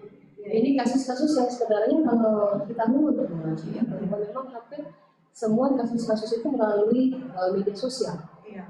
Jadi memang beberapa lewat media sosial dan dugaan prostitusi online pun lewat aplikasi yang WeChat dan Tantan itu yang berlanjut ke WA. Jadi foto-foto yang mengarah kepada seksualitas itu lewat WA. Dan ternyata perjanjian ataupun yang lainnya itu memang sudah dilanjutkan lewat chat pribadi. Jadi ini juga yang memang perlu diwaspadai. Deteksi dini dari kelakuan penyimpangan perilaku anak ini juga memang sudah harus diwaspadai. Jadi banyak hal yang memang orang tua sudah harus waspadai terhadap anak saat ini. Tidak juga mengekang anak, tapi juga lebih kepada memberikan aturan-aturan yang jelas kepada anak. Pemberitahuan, edukasi kepada anak mana yang boleh dan tidak boleh. Ini kan kalau kita lihat usia anak, mereka sebenarnya adalah usia yang labil. Mereka tidak tahu, jadi memang perlu diberikan pemahaman, perlu diberikan edukasi. Oh ini loh nak, ketika kau berteman di media sosial dengan orang yang kau tidak tahu, terus sudah mengarahkan kamu kepada bentuk-bentuk pornografi, perbincangan, chat-chat perbincangan yang mengarah kepada pornografi, itu sudah kau harus tutup aksesnya, tidak boleh dilanjutkan. Jangan sampai si anak sudah kecanduan baru orang tuanya tahu. Ini juga karena kalau kecanduan pornografi itu yang agak susah disembuhkan. Ini juga menjadi salah satu tantangan sebenarnya Bu Haji ya. Di era sekarang ini kan begitu banyak kalau aplikasi yang sepertinya juga perlu dibentengi sebenarnya. Buat sebenarnya harus harus peka ya. Khususnya orang tua. Ini kan banyak orang tua yang memahami penggunaan gadget. Di era sekarang kan orang tua harus melek dengan teknologi, kalau saya boleh kata. Anak semakin pintar, orang tua ketinggalan gitu. Ya. Jadi memang butuh kebijakan orang tua di era digital seperti ini. Orang tua bisa lebih bijaksana lagi. Orang tua harus lebih bisa, lebih tahu aplikasi dibanding anaknya. Jangan kebalik ya, anak lebih tahu aplikasi dibanding orang tuanya. Karena memang kebanyakan yang terjadi pun juga seperti itu. Betul. Ya, baik, ini ada lagi. Apa upaya yang dilakukan pemerintah kota terkait pencegahan prostitusi online hubungannya dengan program Jaga Anak? Iya, jadi berbicara untuk upaya-upaya pencegahan yang dilakukan oleh pemerintah kota dikaitkan dengan program Jaga Anak sebenarnya adalah upaya bagaimana kami mengedukasi, memberikan kampanye kepada orang dewasa tidak memanfaatkan anak untuk eksploitasi seksual. Ya, dan yang kedua adalah upaya yang tadi yang saya katakan bahwa orang tua harus kepo and care, peran serta masyarakat harus lebih maksimal lagi karena berbicara tentang kekerasan ini adalah isu bersama ya, tidak hanya isu yang dikerjakan oleh pemerintah kota, tapi yang lebih penting adalah peran serta masyarakat yang harus lebih baik lagi. Dalam hal ini kepo mungkin and care. Memang harus rajin-rajin kepo ya. Jadi memang upaya-upaya lainnya juga salah satunya adalah memberikan edukasi kepada keluarga dan anak. Pentingnya pola asuh yang baik, parenting yang baik. Utamanya juga kami saat ini memaksimalkan kerja dari forum anak selaku agen, pelopor dan pelapor. Karena kami berharap bahwa lewat agen sebaya, anak-anak sesama anak kan lebih didengar curhatnya. Iya, dibanding mereka curhat sama orang dewasa, biasanya bahasa dewasa itu agak susah dicerna sama anak-anak. Tapi ketika temannya dijadikan upaya yang bisa dilakukan bisa dimaksimalkan. Jadi lewat anak sesama anak sebagai agen sebaya, mereka lebih terbuka. Jadi memang harus lebih bagaimana memaksimalkan peran anak juga, ya. Jadi pelibatan anak di situ, ya. Jadi tidak hanya orang dewasa, tapi pelibatan anak lebih diusahakan lebih maksimal lagi lewat forum anak. Ya, Bro, saya. Iya, saya menambahkan sedikit ya terkait tadi bagaimana sih kalau LPHP kan pasti lebih banyak pada penanganan. Nah, LPHP itu banyak menerima pengaduan secara online ya. Itu kita ada program cari layanan.com gitu ya. Karena ini sebenarnya bermula karena banyaknya kasus-kasus yang terjadi di media sosial, saya di Facebook, di Instagram, di sosial media. Nah, sehingga itu ketika mereka sudah bertemu di luar sosial media, itu biasanya terjadi yang namanya kekerasan seksual secara langsung fisik ya. Nah, sehingga kadang mereka juga tidak tahu kemana kita mau melapor. Nah, lembaga layanan itu kan sangat sebenarnya banyak ya di Kota Makassar itu. Salah satunya adalah bisa ditempati sebagai tempat yang misalnya pertama untuk melakukan pengaduan, kemudian LBH Apik juga maksudnya ini di ranah pemerintah, kemudian di ranah pemerintah itu ada LBH Apik Sulawesi Selatan. Kalau misalnya mau lebih mudah itu di carilayanan.com itu sudah ada memang istilahnya kontak person di situ yang siap untuk menerima informasi pengaduan itu. Nah, tentunya kasus-kasus yang terjadi di wilayah itu adalah kasus-kasus yang terjadi di media sosial. Nah, ini banyak sekali kasus kekerasan seksual. Nah, seperti itu. Nah, sehingga kita misalnya menyampaikan ke publik, ke semua pihak bahwa ketika misalnya ada tanda-tanda kekerasan seksual misalnya terjadi di media sosial, ketika misalnya anak berinteraksi, tadi Bu Aceh sudah menyampaikan anak sesama anak atau anak misalnya sesama orang dewasa, kemudian di situ ada bayangan-bayangan bahwa ada pembicaraan yang seksis, misalnya pembicaraan yang bersifat sudah ada bicara soal seksualitas dan sebagainya. Nah, itu misalnya penting sekali untuk diwaspadai karena jangan-jangan nanti di situ ada muncul ajakan dan anak tidak bisa mentolerir. Syukur-syukur kalau misalnya anak bisa langsung memblokir telepon kalau misalnya ke WA ya, nomor itu, atau bila misalnya sudah masuk di konten-konten yang tidak ini, syukur kalau bisa diatasi. Tapi kalau misalnya anak juga bisa terjebak di situ, maka harus dilakukan oleh anak tersebut bagaimana anak itu berbicara menyampaikan apa sebenarnya yang dia alami. Nah, makanya penting itu dari sendiri supaya tidak terjadi, karena upaya pencegahan itu yang paling bagus ketimbang kita misalnya melakukan penanganan. Penanganan itu kalau misalnya tidak ada lagi bukti, tidak ada lagi ini, apalagi kalau misalnya kekerasan seksual berbasis online, KBSO, itu kan sebenarnya orang yang mengalami itu atau pihak korban misalnya itu harus betul-betul men-screenshot atau bukti-bukti yang ada di percakapan di situ. Karena ini penting, karena kalau itu tidak di foto, diambil semua bukti-buktinya, maka kita juga akan kehilangan bukti itu dipakai melapor. Makanya melek teknologi itu penting. Iya, orang tua itu sekarang proses penyesuaian ya, bagaimana beradaptasi dengan teknologi yang sudah kecanggihan lebih dipahami oleh anak. Nah, makanya sekarang pola komunikasi itu dibalik, dirubah dulu dengan sekarang ya. Pola komunikasi persuasif antara orang tua dengan anak. Karena di sini kan sekarang kita bahasakan anak ini lebih hebat, lebih paham media sosial daripada kita. Biasanya dulu orang tua suka marah-marah kalau komunikasi sama anaknya, sekarang tidak usah marah-marah karena marah itu menutupi kekurangan. Jadi lebih bagus ngomong saja belak-belakan sama anak apa yang harus diobrolkan supaya anak juga terbuka, kita juga terbuka. Jadikan anak sebagai sahabat orang tua supaya tidak ada persoalan di antara anak. Relasi kuasa itu sudah kita upayakan hilang. Jadi tidak ada lagi relasi kuasa, tidak ada lagi sekat, insya Allah tidak ada kekerasan di dalamnya. Tapi sekarang kalau kita lihat Rons ya, sahabat anak itu bukan orang tua, handphone. Iya, itu kesalahan orang tua juga.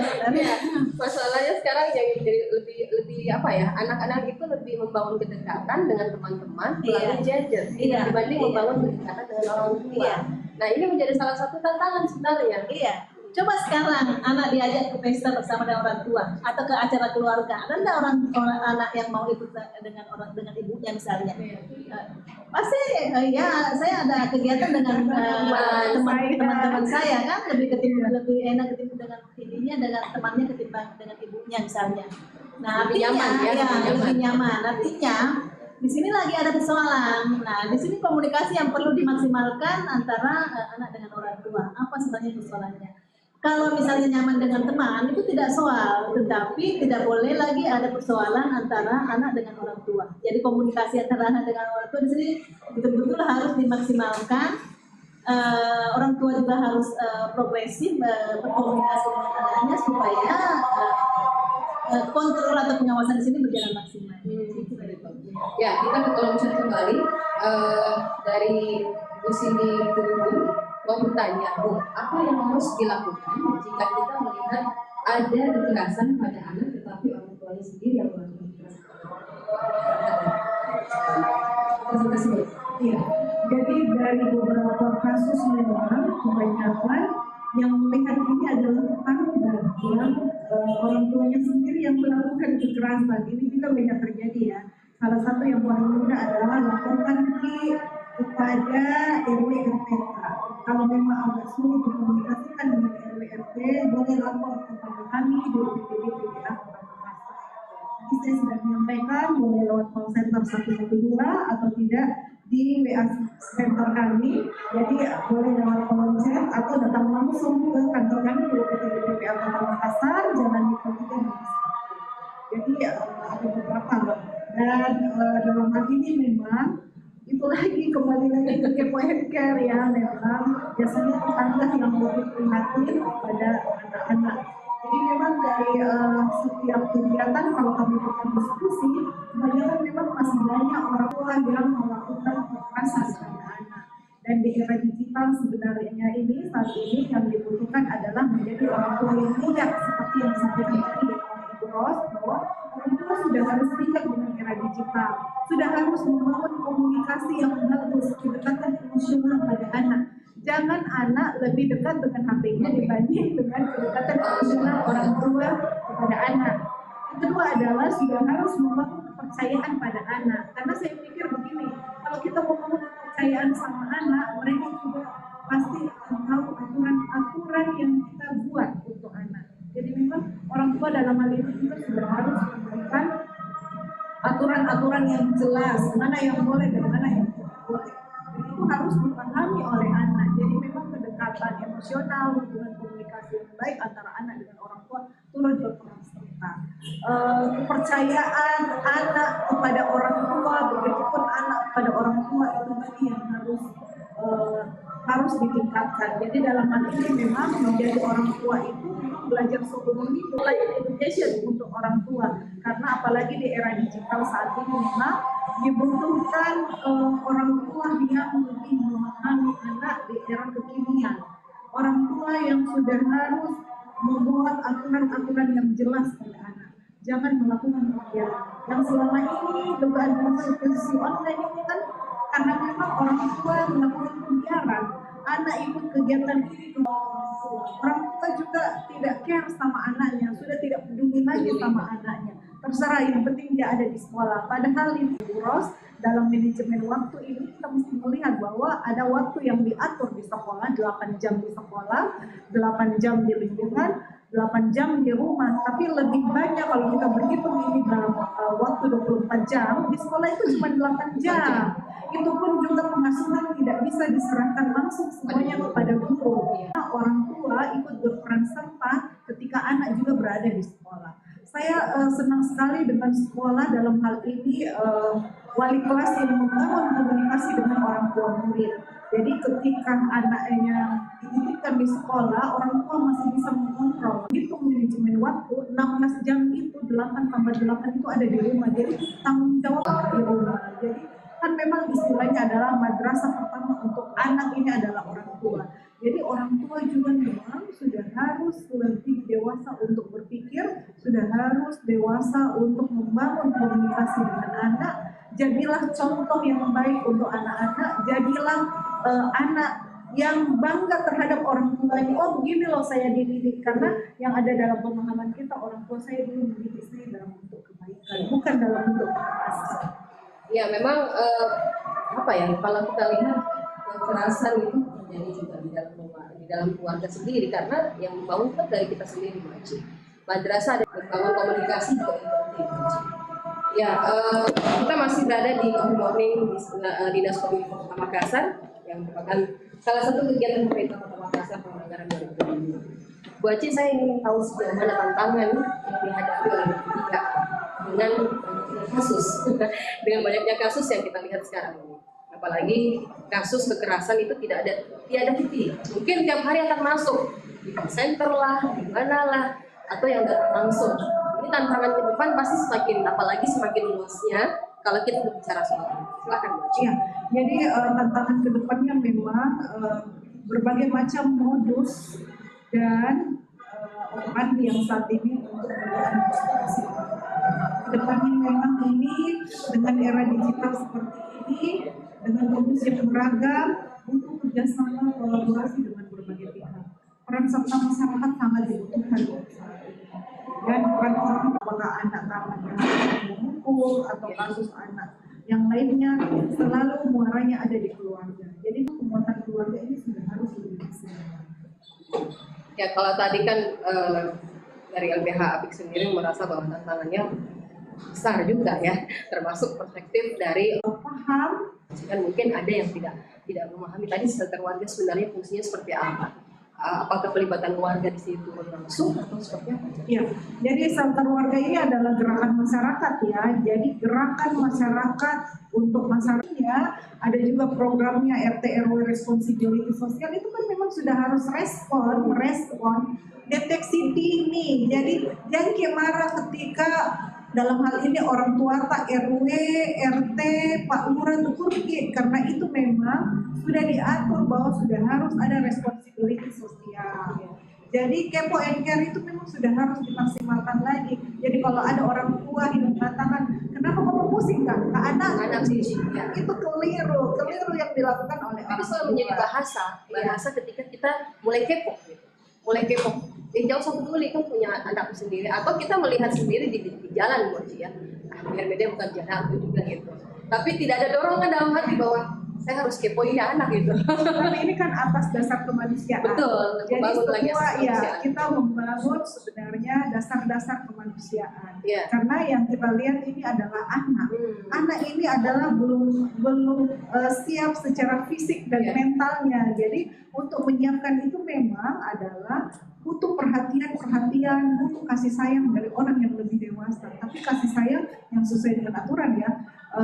Dalam hal ini memang sesuai dengan koridor, jangan mengatasnamakan kasih sayang, tapi tujuannya lain, tujuannya kepada eksploitasi seksual atau tujuan eksploitasi ekonomi kepada anak. Itu juga yang mesti dipahamkan oleh masyarakat. Nah, Bu Ros, dari LBH Apik sendiri, kalau kita lihat kasus per kasus yang didampingi sejauh ini juga bagaimana bentuk penanganannya, Bu? Karena kita juga tahu tantangan yang sudah dihadapi oleh pihak LBH Apik ini sudah begitu banyak, ya. Iya. Jadi kalau kita bicara soal penanganan, sebenarnya memang kita berusaha, kalau di LBH Apik itu kan ada tim untuk penanganan kasus litigasi. Kan penanganan hukum itu ada penanganan litigasi, ada penanganan non litigasi. Jadi kasus-kasus yang tidak dorong sampai proses di pengadilan itu namanya kasus litigasi.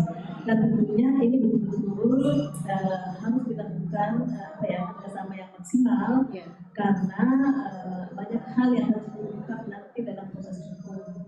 Nah, kalau misalnya ini tidak maksimal, ini kan juga nanti kasusnya akan dihukum dengan sendirinya.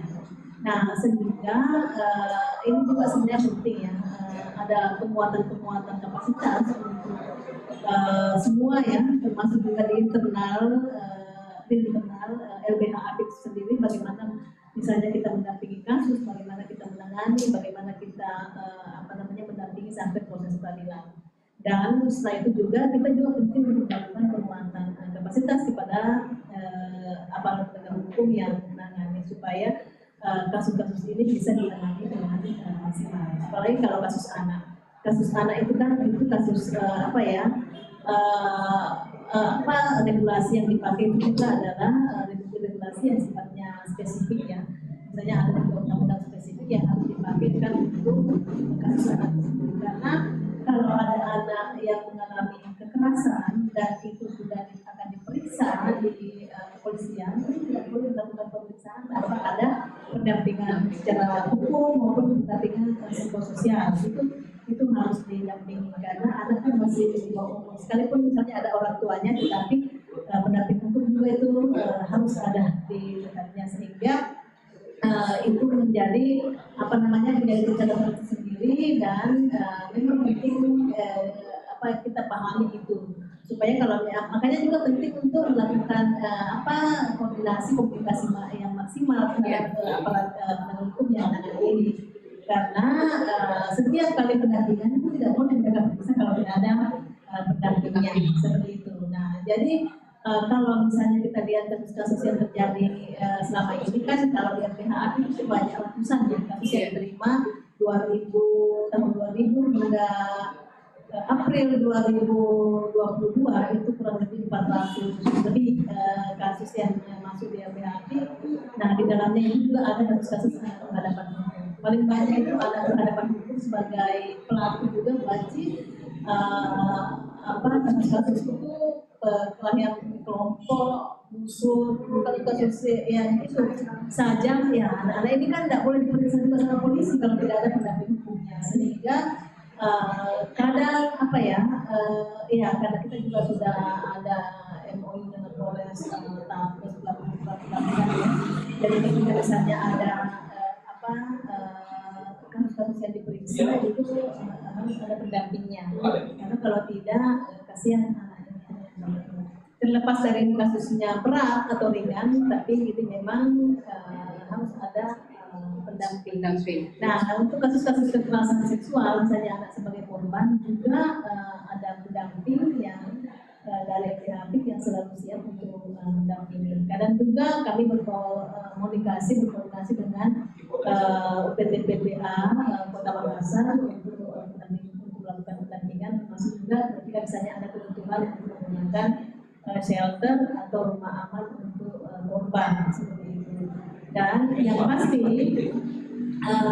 di LPH Apik itu memang bukan hanya penanganan perempuan saja, karena kebutuhan kasus itu kan kebutuhan korban itu kan bukan hanya kebutuhan pelayanan hukum, tetapi juga kebutuhan layanan psikososial untuk pemulihannya mereka. Sehingga kita ini betul-betul menjalin koordinasi, kolaborasi dengan pihak-pihak terkait untuk memaksimalkan pemenuhan hak-hak anak tadi. Apalagi tadi waktu sudah menyampaikan bahwa program Jagai Anak itu ada pemenuhan hak anak, kemudian ada juga misalnya tadi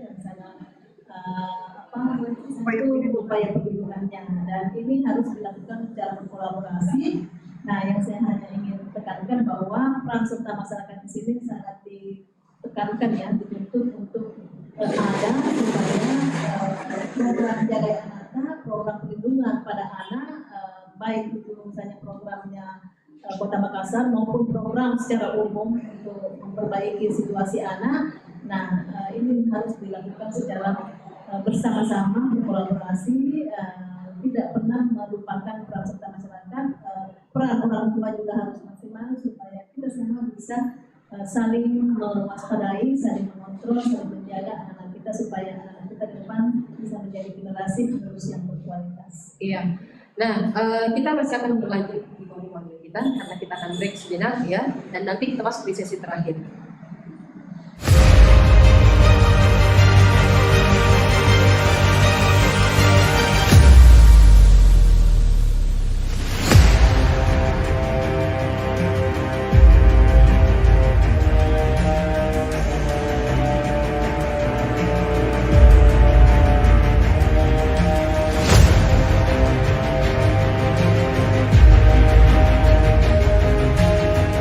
Berdasarkan aduan warga Kota Makassar melalui call center 112, tim kami dari Dinas Sosial Kota Makassar, tim TRC Saribatang telah melakukan razia anak jalanan dan gepeng. kami beserta tim TRC Saribatang dalam hal ini penanganan anak jalanan. Kami bekerja sama dengan Satuan Polisi Pamong Praja dengan Polrestabes Makassar. Alhamdulillah, mulai dari kantor sampai dengan Simpang 5 Urip Sumoharjo, ada beberapa klien yang kita dapatkan, yaitu rata-rata anjal dan pengemis. Itu kita akan data dan bawa ke kantor, dan mungkin yang ada yang di Boulevard itu kita akan berikan ke panti rehab karena sudah 2 kali diambil dengan isap lem. Harapan kami ke depan, insya Allah Kota Makassar akan kami terus jadikan kota yang bisa bebas dari anak jalanan dan para pengemis. Anak jalanan yang sudah terjangkau 111 orang dan gepeng 53 orang. Maraknya anak jalanan dan gepeng di Kota Makassar tidak lepas dari peran masyarakat yang sering memanjakan mereka. Kami dari Dinas Sosial Kota Makassar menghimbau kepada seluruh masyarakat untuk tidak memberikan mereka uang, tapi beri mereka peluang. Semoga kita sama-sama bisa mewujudkan Makassar kota yang nyaman untuk semua, karena kita peduli. Peraturan Daerah Kota Makassar Nomor 2 Tahun 2008 yang mengatur mengenai pembinaan anak jalanan dan pengemis. Di dalam perda tersebut mengatur sanksi bagi pemberi, pengemis dan anak jalanan. Akan diberi sanksi berupa denda 1,5 juta atau kurungan paling lama 3 bulan penjara. Maka dari itu kami Dinas Komunikasi dan Informatika Kota Makassar bekerja sama dengan Dinas Sosial Kota Makassar dalam hal penggunaan call center 112 untuk memberikan informasi kepada kami sehingga Dinas Sosial Kota Makassar bisa melaksanakan tugas dalam memberikan pembinaan kepada anak jalanan. Apabila bapak-bapak atau ibu-ibu para warga Kota Makassar menemukan pengemis, gelandangan atau anak jalanan yang berada di jalanan di tengah Kota Makassar, tolong telepon Ki 112. Kami akan meneruskan kepada Dinas Sosial segera menindaklanjuti sehingga yang bersangkutan mendapat pembinaan dari Dinas Sosial. Peduli Ki, salam Ki.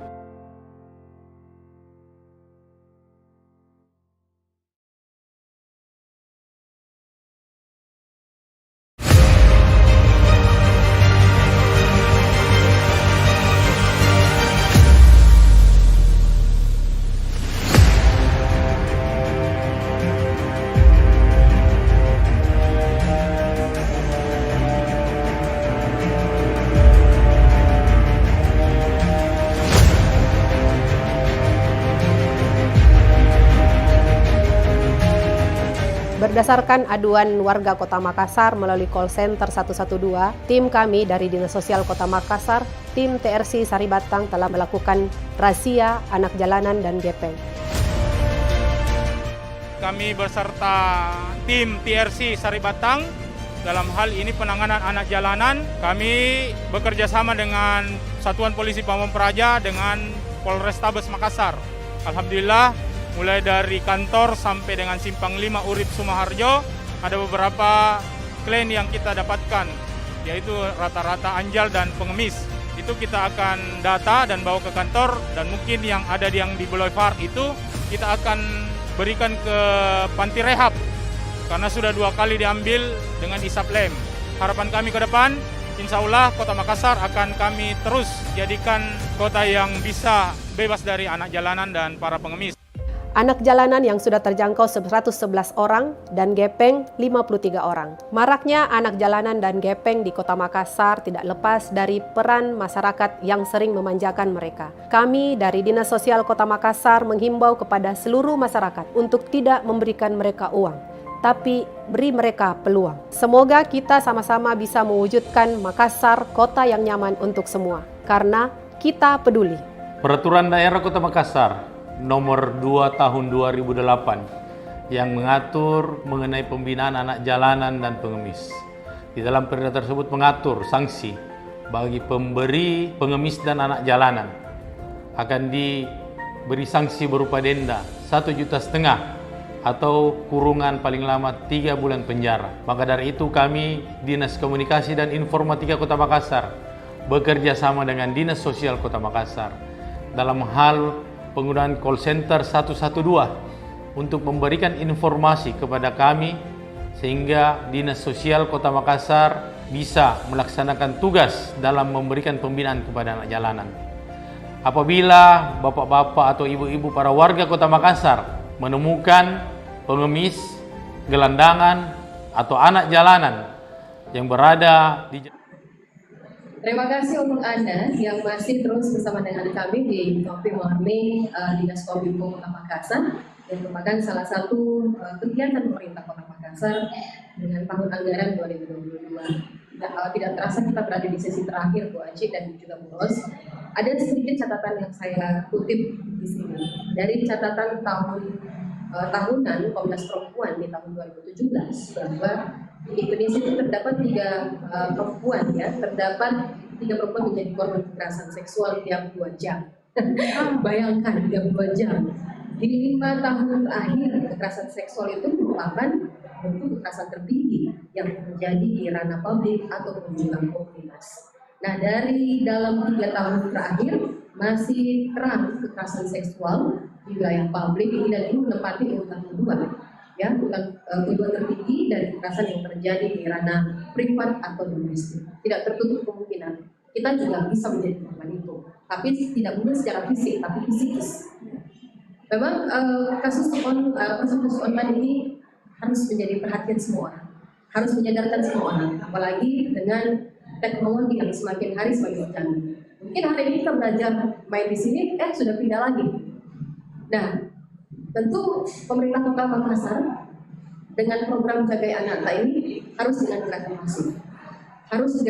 masif, untuk melibatkan semua orang. Program Jaga Anak ini tentu saja diharapkan menjadi salah satu penopang. Nah, bagaimana pihak yang ketiga menyuarakan program Jaga Anak agar masyarakat punya kepekaan, karena membangun kepekaan itu tidak semua orang punya kepekaan, tidak semua orang punya kekepoan. Kepo di sekarang ini kan kita nanti dikiranya Carlota. Silakan Bu Aci. Betul apa yang disampaikan. Kalau kita melihat rilis yang dilakukan oleh Komnas Perempuan, fakta-fakta dan realita juga terjadi di Kota Makassar. Betul. Lagi kasus prostitusi online, kasus kekerasan seksual pada anak, ini juga memang banyak. Ini memang dibutuhkan sinergitas, kolaborasi, kerjasama antar semua pihak. Program Jagai Anak memang sudah harus lebih dimasifkan lagi, karena ini adalah gerakan dari masyarakat untuk masyarakat dan oleh masyarakat. Saya ingin menghimbau kepada seluruh pemirsa yang bergabung di channel YouTube atau Miras FM ini yang diselenggarakan oleh PPID Kota Makassar, support oleh Kominfo Kota Makassar, bahwa dalam hal ini untuk program Jagai Anak ikut gabung. Dalam hal ini gabung di shelter warga, gabung di jaringan paralegal, gabung di komunitas pemerhati perempuan dan anak, karena untuk menggerakkan masyarakat dalam hal ini untuk kepo dan care. Memang tidak semudah kita membalikan telapak tangan. Sudah harus ada upaya-upaya edukasi yang dilakukan, upaya-upaya pemahaman di masyarakat bahwa ini loh kasus anak tidak hanya sekedar angka, tidak hanya sekedar bahwa kasusnya banyak, tapi upaya ini yang harus dilakukan. Dengan adanya angka yang angka yang tinggi, ini memang menjadi alarm untuk kita bersama untuk lebih memasifkan lagi gerakan Jagai Anak, untuk sama-sama kita memberikan perlindungan, membangun juga jejaring dan kerjasama. Dan untuk perlindungan anak sendiri ini tidak bisa dikerja untuk satu pihak saja, butuh peran serta masyarakat. Untuk itu saya berharap bahwa saat ini mari kita kepo and care, lihat situasi dan kondisi yang terjadi khususnya pada perempuan dan anak, karena memang untuk upaya-upaya kemanusiaan itu sudah harus ada dari perhatian semua untuk melihat bahwa menyelamatkan satu anak sama halnya dengan menyelamatkan generasi di masa yang akan datang. Saya sedikit agak narik nafas Bu Aci melihat perkembangan kasus per kasus dari hari ke hari, dan semakin kita kesini itu semakin semakin banyak saja gerakan-gerakan orang untuk melakukan kasus human trafficking atau trafficking ya. Memang tidak disadari banyak orang bahwa oh inilah ternyata kasus trafficking ini loh yang sekarang ini terjadi dan di marak. Kalau kita lihat kasus yang kemarin 2 minggu itu kurang lebih sama dengan itu, tetapi bahasa halusnya bahasa halusnya kan kelihatan gitu. Orang tidak menyadari Bu Aci bahwa ini loh ternyata kasus teman jual teman. Teman jual teman. Ini semacam kayak multi level nih. Temannya menjual temannya, nanti temannya lagi mencari teman. Jadi dia punya kaki-kaki. Ini yang sudah harus dipotong, sudah harus dipotong, dan upaya untuk memotong dan memutus itu memang harus gerakan dari masyarakat. Iya, ada nih wadahnya TAGE, ada nih wadahnya UPTD PPA, ada wadahnya untuk shelter warga, ada wadah-wadah lainnya untuk masyarakat, termasuk ketersediaan dari LBH yang ada di Kota Makassar, pemerhati perempuan dan anak, untuk menyiapkan jaringan-jaringan jika terjadi kasus. Tapi upaya pencegahannya ini yang harus dilakukan oleh masyarakat dalam program Jagai Anak. Jagai anak tak. Ditekankan jagai anak tak. Tidak hanya jagai anaknya kita sendiri, tapi di luar sana banyak anak lain yang juga butuh perhatian dan kita ya. Karena bisa saja kita di jalan kita lihat anak orang digebukin, padahal ya itu mendorong sebenarnya sisi kemanusiaannya kita sebenarnya. Banyak yang terjadi tapi kita abaikan saja, bukan Cina atau apa yang saya pusing-pusing. Ya, jadi harus diseimbangkan juga di era digital saat ini. Masih butuh, ternyata memang kita masih butuh yang namanya sipakai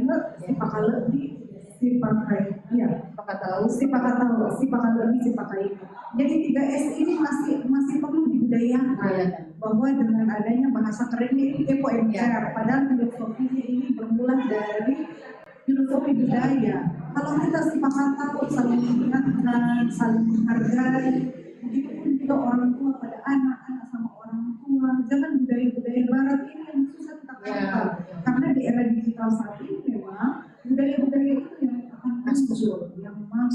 Siapa yang menguasai digital, maka dialah yang berkuasa untuk bagaimana mengarahkan ini anak. Tapi kantor dari keluarga, disiplin dari keluarga, ketahanan dari keluarga, pola asuh yang baik dari keluarga, itu adalah upaya-upaya yang terbaik yang dilakukan orang tua kepada anak. Iya, Burus. Iya. Jadi kalau kita bicara soal prostitusi online, apalagi terjadi pada anak, saya kira sudah waktunya memang semua pihak harus bergerak. Secara semangat dan sudah dirasakan itu memang harus maksimal. Karena apa?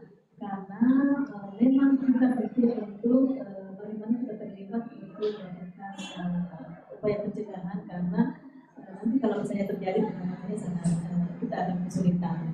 Nah, jagai anak tadi itu mungkin 2 di kiri, 2 di depan, 2 di kanan, 2 di belakang. Saya kira itu paling minimal ya. Dan yang pasti jadi kalau kita bicara kalau kita misalnya bicara soal anak itu kan ada anak secara biologis, anak kita sendiri, ada secara sosiologis. Semua anak adalah anak kita. Jadi kita memang betul peduli. Jadi kepo and care itu memang penting. Kalau dibilang kenapa sih harus kepo? Kalau misalnya saya dibilangi sama orang ini, kenapa kau kepoi saya? Ya bilang kebijakan yang mengharuskan saya kepo, karena di dalam kebijakan itu kan ada peran serta masyarakat. Itu adalah wujud kepo.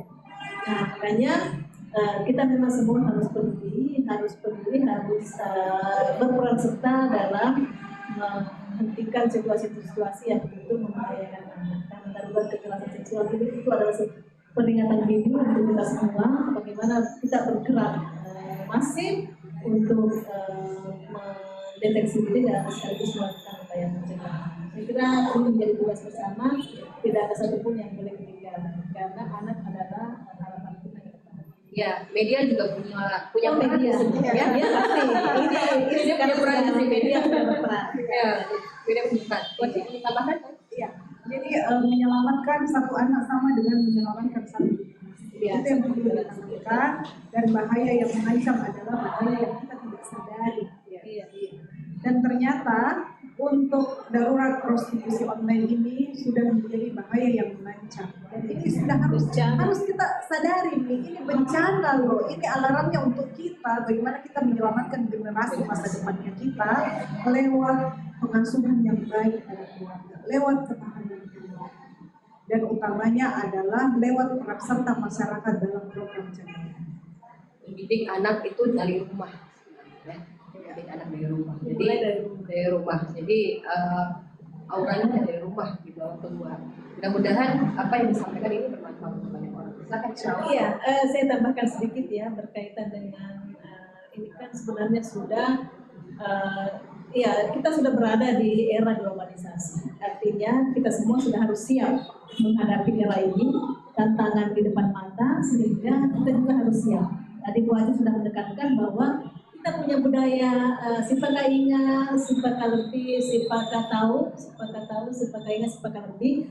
Kalau ini yang dipegang teguh, maka tidak akan terjadi kekerasan di antara kita. Kalau misalnya ini yang menjadi pegangan kita ya, ketika ini diterapkan keluar, maka orang di luar juga tidak akan melakukan kekerasan terhadap siapapun. Karena ini adalah filosofi yang betul-betul harus ditanamkan, karena semua yang kata-kata yang akan dilakukan itu semua berangkat dari filosofi yang tiga filosofi tadi, sehingga kalau kita bicara kekerasan, tindakan-tindakan yang tidak berkenan, saya kira kalau kita kembali lagi bagaimana dengan filosofi sipaka tahu, sipaka ingat, apakah itu jalan, bagaimana budayanya di sana, karena era digitalisasi, era globalisasi ini ya kita memang hadapi, karena itu memang sudah eranya. Jadi kalau misalnya kita menganggap bahwa itu tidak ini, tetapi kan ada informasi yang masif untuk kita ambil, ada yang bagus kita ambil, yang tidak bagus itu yang kita kesampingkan, kita tata kembali bagaimana itu menjadi bagus. Jadi intinya kita semua harus siap menyesuaikan diri bagaimana caranya supaya untuk paham melek teknologi dan supaya kita juga bisa mengendalikan apa yang terjadi di sekitar kita, terutama terkait dengan tadi yang prostitusi online pada anak. Saya kira mari kita sama-sama berkolaborasi untuk menghentikan, memutus mata rantai sehingga itu tidak lagi terjadi di antara anak kita. Tadi Bu Haji sudah menyampaikan, saat menyelamatkan satu generasi, terus menyelamatkan satu anak sama dengan menyelamatkan satu generasi. Luar biasa ya? Ya. Saya kira itu. Terima kasih Bros. Mungkin Bu Haji ada tambahan lagi? Saya rasa cukup, tinggal kita maksimalkan ini program Jagai Anak yang bermula dari keluarga, karena dari keluarga itu memang bisa menghasilkan anak yang lebih baik lagi. Dengan kasih sayang dan perhatian serta doa baik dari keluarga, insya Allah anak kita menjadi generasi yang baik untuk masa depan Kota Makassar. Amin. Iya, memutus mata rantai itu harus dibuat sekarang. Tidak menunggu adanya kasus atau tidak menunggu jumlah kasus bagaimana. Atau ketika melihat angka, orang kalau lihat angka langsung kaget. Ternyata seperti ini angka yang ada di Kota Makassar. Angka kekerasan seksual, ya. Kita sama-sama harus menekan dan mencegah agar tidak terjadi terus angkanya semakin tinggi.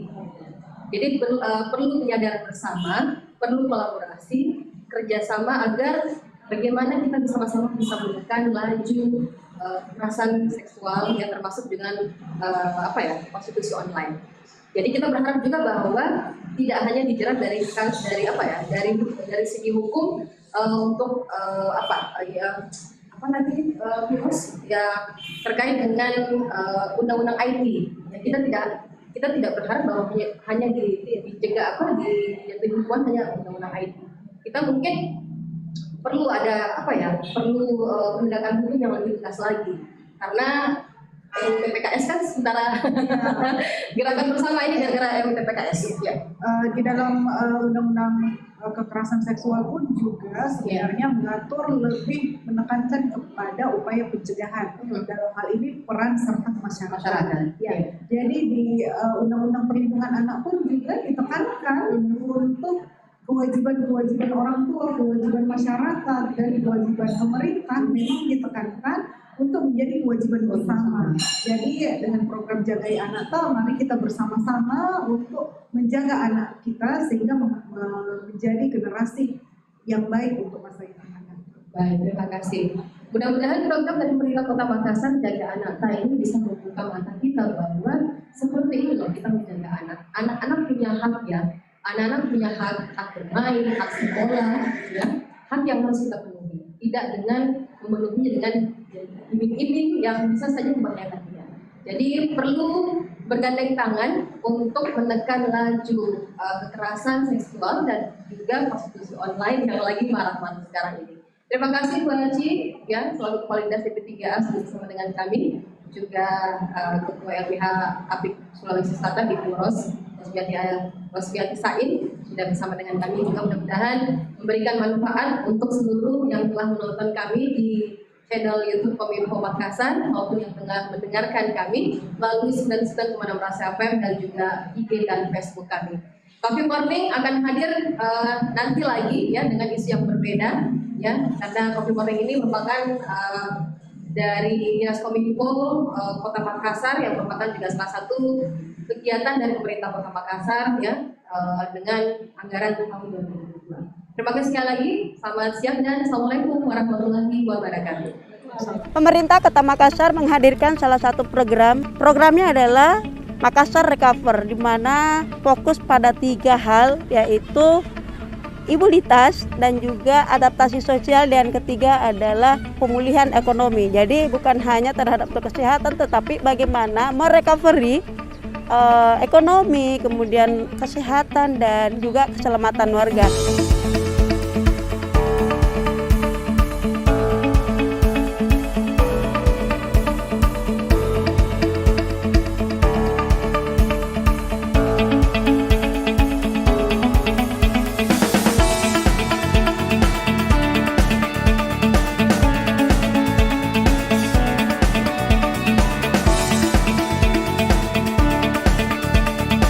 Untuk Makassar Recover sendiri itu menurut saya sih sangat luar biasa.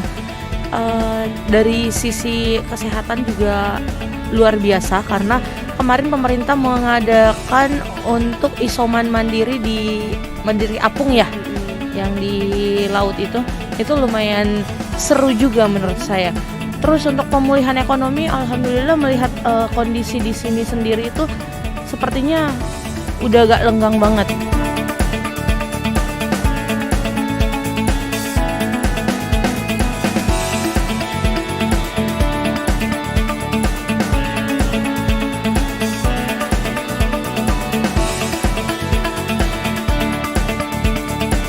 Bagus ya, soalnya kita juga bisa boost sales, soalnya kan pandemi jadi kita juga kena. Cuman bagusnya karena ada kayak acara kayak gini, jadi kita juga bisa boost sales yang mungkin kita bisa dapetnya tuh berapa lama kita dalam 1 hari, karena ada kayak gini kita lebih ke expose ke banyak orang gitu, jadi sangat membantu. Ini ada beberapa UKM.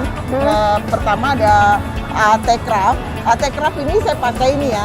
Jadi dia sulam sendiri. Seperti ini dia sulam sendiri, dan AT Craft ini yang buat Ibu Airin Tendean.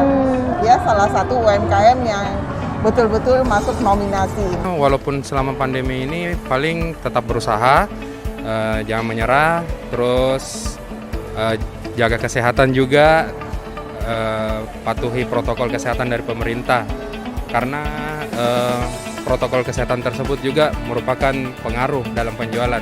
Sekarang kan kalau penjualan tidak memenuhi protokol, orang ragu-ragu untuk beli begitu, jadinya untuk menambah tingkat penjualan begitu. Sangat bagus karena bisa membantu bisnis untuk FKM untuk diperkenalkan ke masyarakat.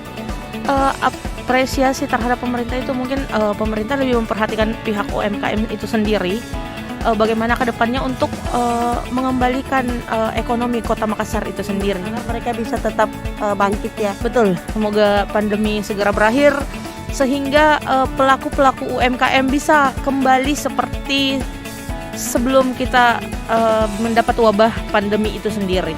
event ini juga adalah event pertama yang dilakukan di masa pandemi dan tentunya bertujuan untuk bagaimana memulihkan perekonomian khususnya di Kota Makassar dan juga bagaimana membantu para UMKM di Kota Makassar dan Sulawesi Selatan. Dan kita juga berharap di tengah pandemi seperti ini kita tetap bangkit dengan tetap berkreasi. Pemerintah Kota Makassar melalui program Makassar Recover begitu gesit memberikan edukasi.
Ih, begitu memang itu anak-anak suka ke cerita belakang, baru suka pasti batu cerita dan atau ke dirinya bagaimana. Ayo Mide, bicara Miki Bapak. Belum buka kerja akhir bulan kok. Dede, belum pilih habis kopi tak gang. Oke, paling saya pengen bayar sayang. Dede, jangan mau ke itu, kasih tahu jina kau bawa uangmu. Saya Pak. Oh, Cak, memang itu temanku nah paling mengerti. By the way, Teh Ocha, kapan kita jadi juri lagi? Jangan mau kau jilat Kak, bukan Kak Ampis sayang. Sudahlah, lumayan. Berapa Mbak?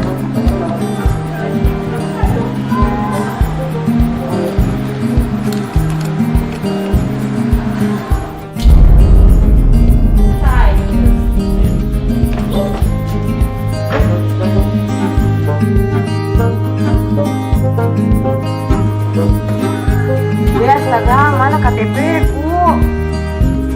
Mau lihat Tio, mana terakhir ku taruh di, kayaknya jatuh ih. Cari baik-baik.